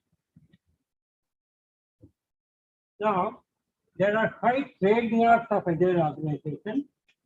I am not going to take you through the entire thing. You can possibly have the slide later and go through it. Strategy, structure, process, people, and technology. Now here I'm going to touch only upon technology. Evolving technology, architecture, systems, and tools, and then next generation technology needs what? Can somebody tell me all this technological development requires one common thing, and what is that? Anybody? Money. It needs investment. That is the reason why, since the morning, everybody will have talked to you and told you, Agile has been fairly successful in large corporations, both globally and in India. But what is surprising is most of those corporations are in the space of IT. They are all in the space of telecom. If you look at FMCG, if you look at food processing, if you look at automobiles, if you look at mobile phone manufacturers, hardly. I don't think any of them have adopted Agile in its entirety yet. Maybe in small portions, I have taken Agile as an objective in one particular area of my business. But across the organization, definitely not.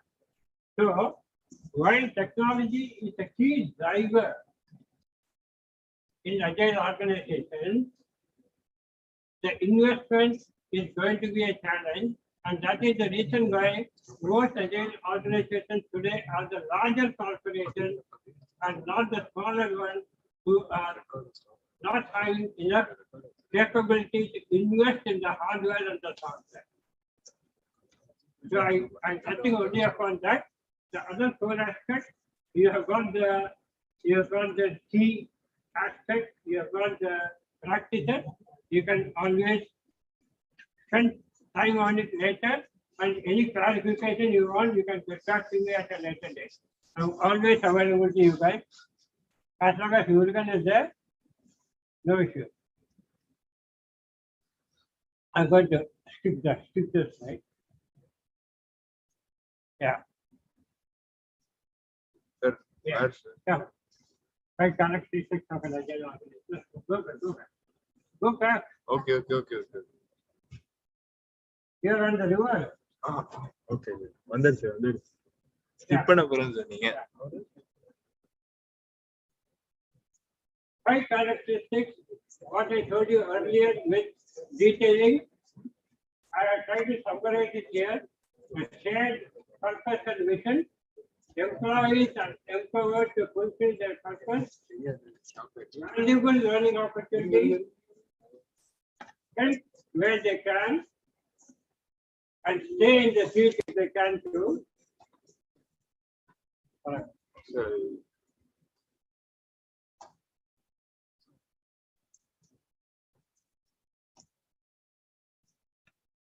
Yeah. And the fifth and the foremost, user-friendly technology that facilitates decision-making, communication, and feedback. So these are 5 characteristics of agile transformation. Next. How can agile mindset help you? When I say help you, I'm not saying you as an individual, but any business across the system. Customer acceptance and risk minimization. Avoid unwanted repeatability and time-consuming decision making. Avoidance of expensive actions of redesigning and restructuring. The best example of restructuring and the cost that is being incurred on it is your GST system that India is seeing right now. In the last 4 years, we have seen the GST system being constantly modified. Rule after rule, procedure after procedure, structure after structure, penalties after penalties, it is all changing.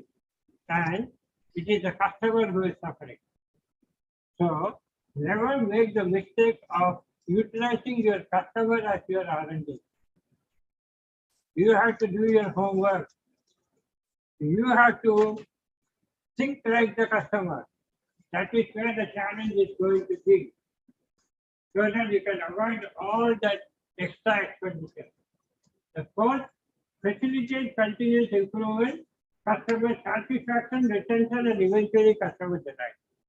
So I think Agile has got an immense potential, irrespective of which field you are from. If you have the capability to think differently, if you have the capability to set yourself to meeting expectations of the customer, you can do it. That's the key. Just keep going. Huh? I'm going to skip a few slides. Yeah. Now this is where I'm going to spend most of my time. Just one slide, and I think I should be more or less able to get across to you the right way. Think design, act circular is going to be the new emerging mantra as far as any business is concerned. Why? Why it is right at the beginning and not at the end. I'll come to that later. The whole point is, all of us have been through businesses which started with, as I said, supplier orientation. Supplier was the king. We started making products which could cater to quality perspective of the customer and the society. We all started working on Six Sigma, solution to supply. Whatever you name it, everything is a mandate. Everything is there in black and white for you to follow. you have to be certified for this, you have to be certified for this, you have to do this, you have to do that, you have to apply this every year. All of that was always there with agriculture, it still is. But what really happened is changing from that level of being below mandate. That is, most of the organizations had all these things happening, but their processes themselves were not mature enough to handle all of that. It was more or less to do with documentation. It was more or less to do what I absolutely required to do. I will not do even one thing extra beyond what I am required to do. So, a slow shift from that, when you had further thinking in terms of the ISOs, the ROHs, the hazardous goods transportation, safety, fire, explosives and all that, people started driving people in the direction of, I should not do a mistake. So they were working at that level of whatever is required by the regulation. But today businesses are not about that. Businesses are about strong competition. Businesses are about strong customers. So businesses have to grow beyond the mandate and start working in the space of excellence. They had to think differently. They had to look at corporate governance. They had to look at corporate social responsibility. They had to look at environmental certification. They had to look at life cycle assessment to ensure that their products are positive in terms of the finances, in terms of the environment, in terms of the societal requirements and all of that. And eventually, if all those things started happening, a few organizations actually started thinking beyond and looked at actually sustainable business.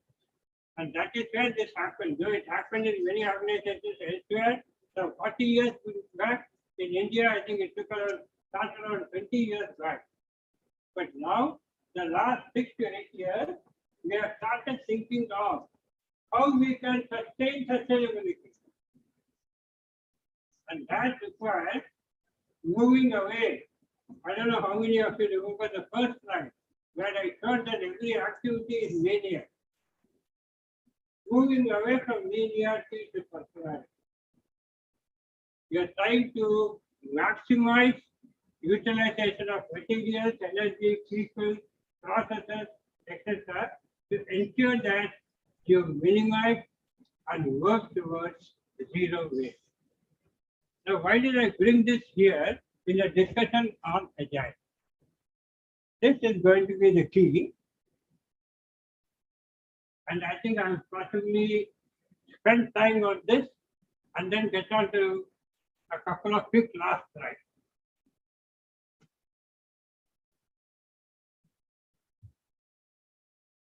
The culture. Agile is not going to work if the organization is not driven by a specific purpose. Organization doesn't have a cultural orientation. Organization doesn't have all its people aligned to a thought process. And that is culture. And if that is possible in an organization, that is possible in a cluster of organizations, that is possible in an industry, and as an extension, it is possible in a society too. So the key here is what to look for. Am I looking for an organizational sustainability without agility? Am I looking for agility as a tool to facilitate sustainability? What will it be? Can somebody tell me? Sustainability will result in agility or agility will lead to sustainability? What is it? Anybody? I don't mind the wrong answer, don't worry.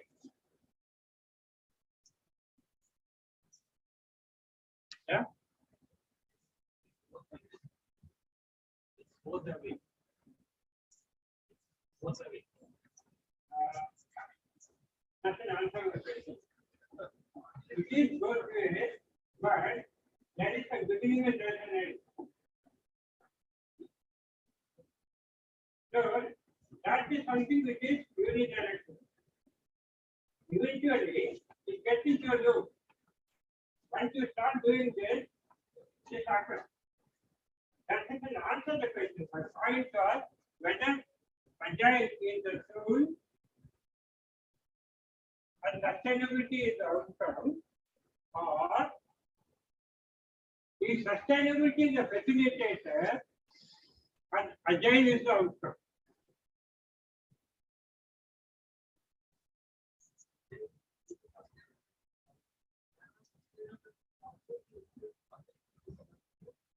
Yeah. Point is, agile is a tool towards sustainability. But once you are able to achieve sustainability, it facilitates further agile thinking. So, if you start at point A, you are actually able to go all around the cycle and say that agile itself says, what is the point doing a project on agile and after 6 months just forget it? There's no point. All you have done is you have spent money. You have spent energy, you have spent effort, and you have confused your manpower so much so that they are not able to do the other things properly anymore. So the idea should be agile is a thought process which needs to be sustained, which needs to be imbibed into the culture of the organization. And that is where the linkage between agile and sustainability comes in. Today, most large organizations are moving away towards sustainability, and they are looking not only at agile, they are looking at lean, they are looking at various other aspects, including circularity.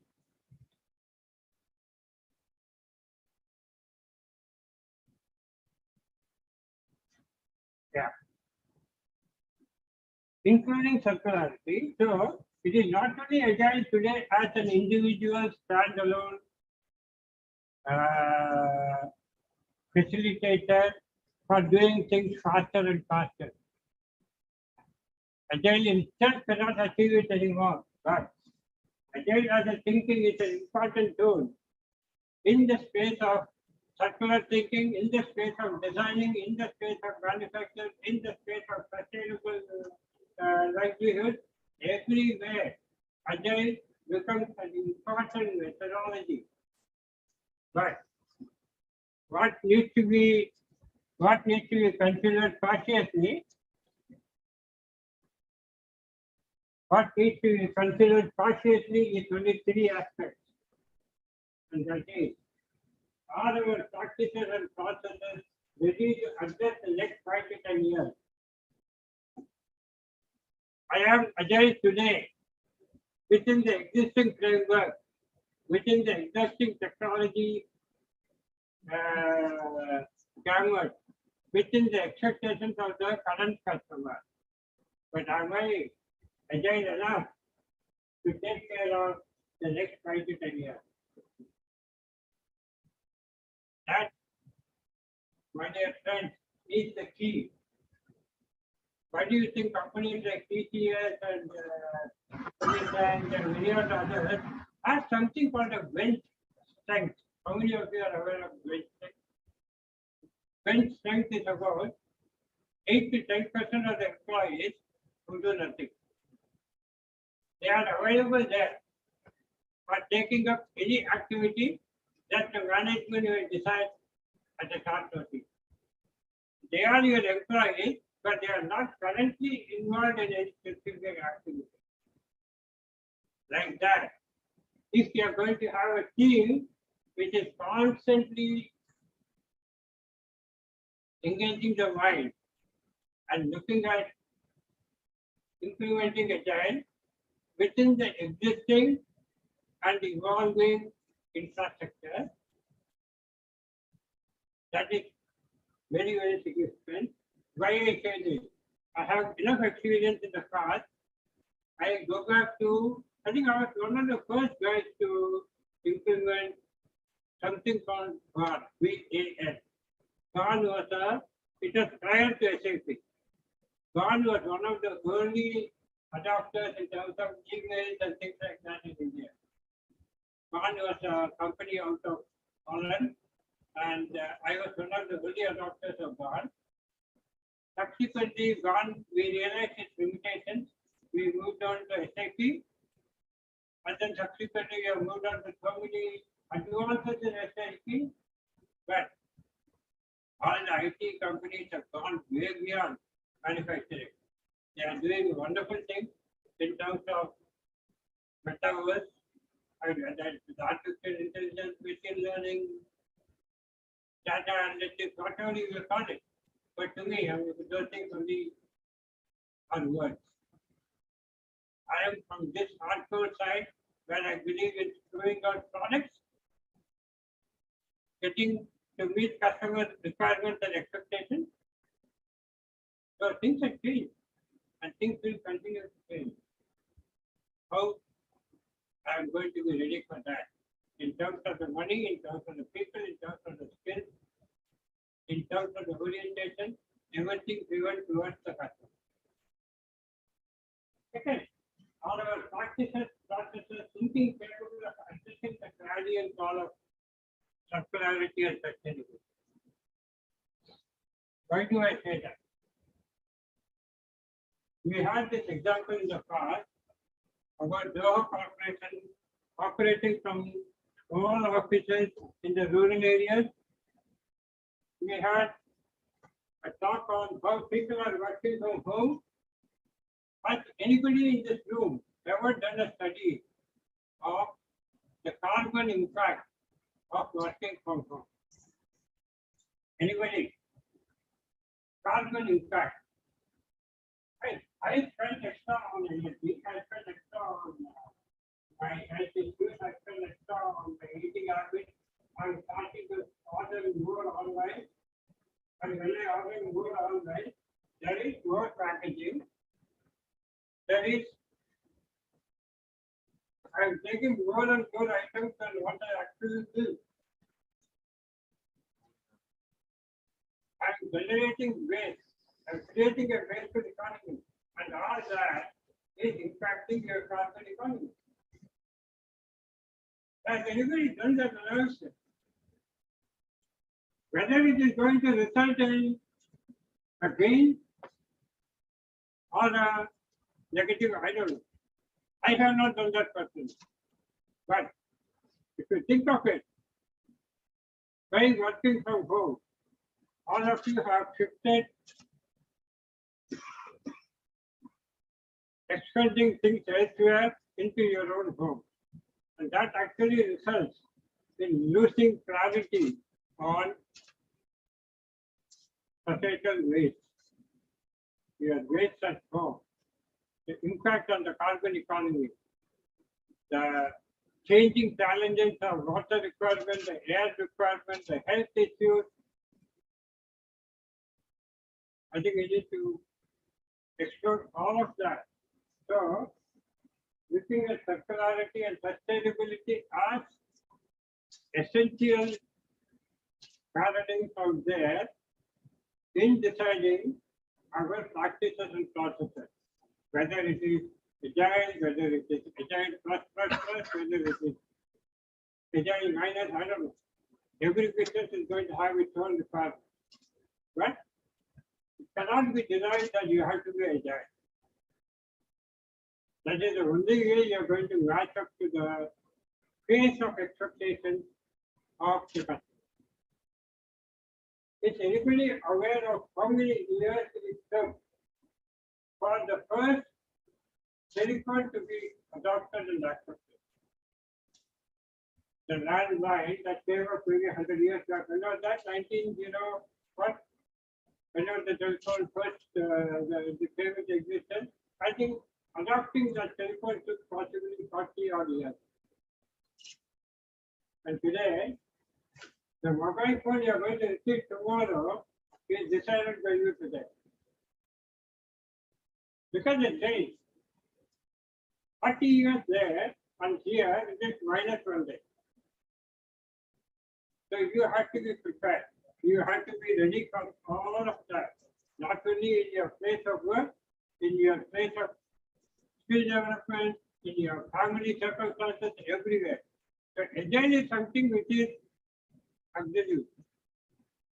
How you are going to take it, how you are going to adapt to it, but we need to explore these three paradigms to ensure that we are ahead of the others. We are not irrelevant. The third is that a need for addressing specific aspects of agile thinking are just present running. And that is even more complex. Every organization will have focus on different aspects, different characteristics, different key agile processes. What is that going to be? You as an education system, what is it going to be? I as a manufacturer, what is it going to be? Somebody from the IT segment, what is it going to be? It's all going to be different. So developing our own thinking is going to be the key that will ensure that we are in line with the next 5 to 10 years and then sustenance naturally. I'm going to stop here. I had a lot of other aspects that I need to address, but I can see a lot of eyes are already closing. So I'm going to stop here and leave the session open for discussion. Any questions?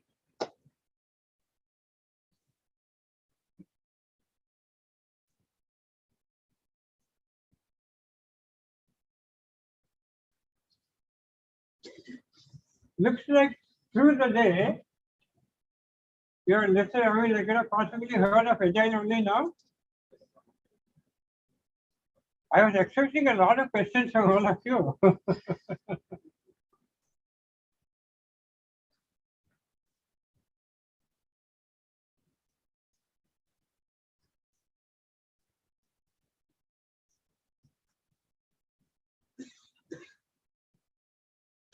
So fine, I think guys are very clear. Yeah.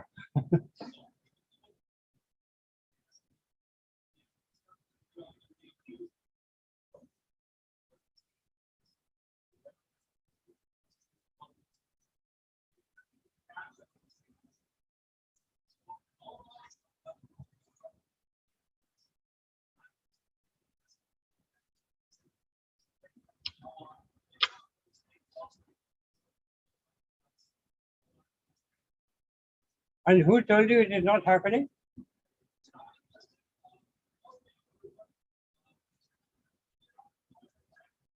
The whole point is, it's a very good question.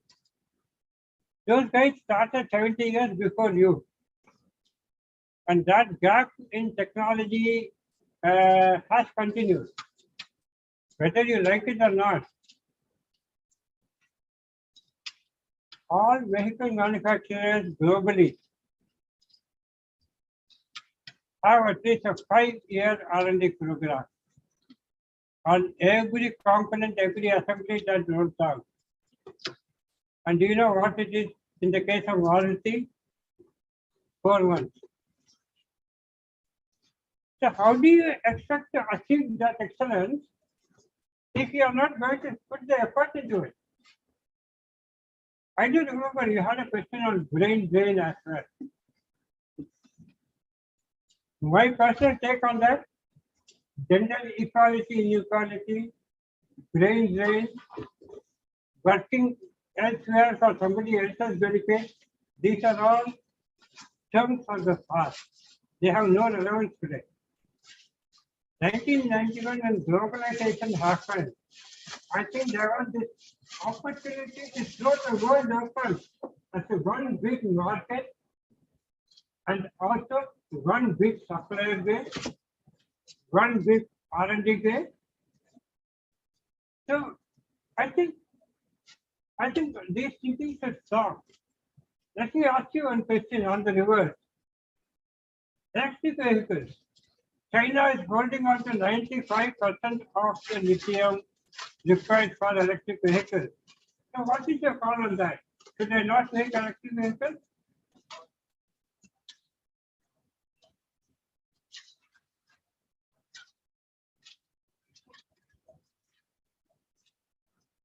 No, what will I do about the lithium is what I'm asking. I don't have any source of lithium in India.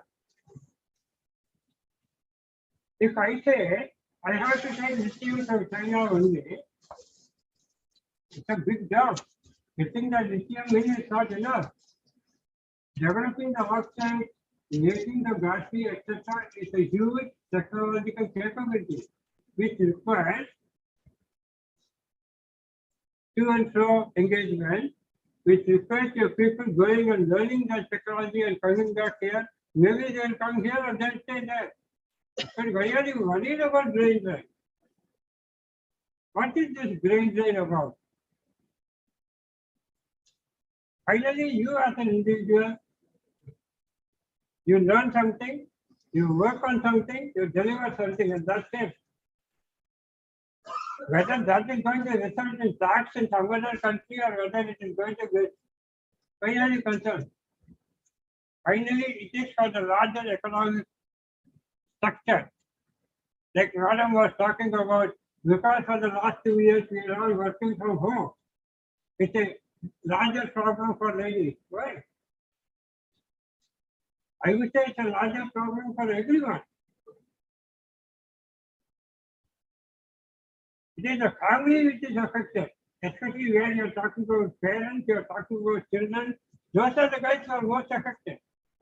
Because whenever you want, both the father and the mother, they are inside their room, where they are working. Earlier, when they were not there was a preparation, a mindset. Everybody knew what to do, but not anymore. So, my take on this, stop that thought process. I know it's a very nationalistic thought process in terms of why not do everything for here. Nothing wrong with it. If you have the capability, go ahead. Best wishes to you. But no, it's a big no-no. I think things have changed beyond all that. So that is nothing like I do something for the benefit here. It is for the larger humanity. The 7.5 billion people across the globe, please think of that. Please think of the economic, the ecological, the animal, whatever ecosystem. Think of everything. There are a lot of larger things you have to explore. Don't waste your time on it. Okay? Learn, deliver. That's it. And that's being agile. I'm an economist, but I think I'm a much better engineer than most of you around here. So don't worry about it. You can always learn.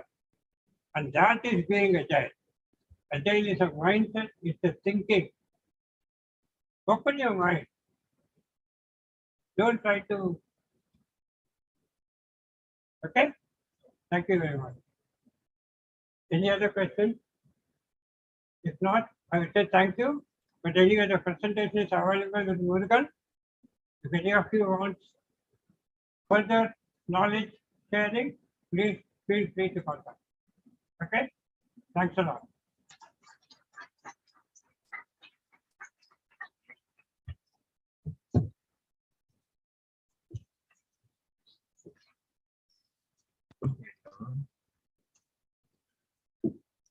Thank you very much, sir, for your extended speech on finding the relationship between the organization and organism, improvement towards agiling shifting paradigm, sustainability towards faster environment, economics, and society. Now, it is the time to end the story. Every story is a new beginning to another. On this note, let's turn to a remarkable memory. With more innovative ideas to nourish your minds, so before we conclude, now I call upon Dr. Arunmozhi sir, Head MBA, Textile Institute of Science and Technology, Ramapura campus, to propose the work plans.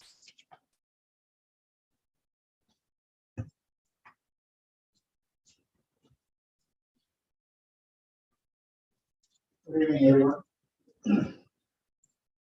On behalf of College of Management, SRM, Ramabam campus, I would like to express my sincere thanks to all the four session speakers today. It was indeed a fruitful session. There were a lot of takeaways for the students as well. In the morning, we had Mr. Amitabh Sakai, Vice President, Norway, India Corporations. His journey, he expressed his journey in various companies and how effectively and successfully they had positioned these products were an eye opener for the session and for many of our students. Next, we had Mr. Suresh Krishnamurthy, MD CEO, India Cements Capital. His thought process and his interactive sessions with students was really enjoyable and praiseworthy. In the afternoon session, we had Mrs. Janani, CEO, Background Consulting Line. The session was on Industry 4.0 and its impact on HR.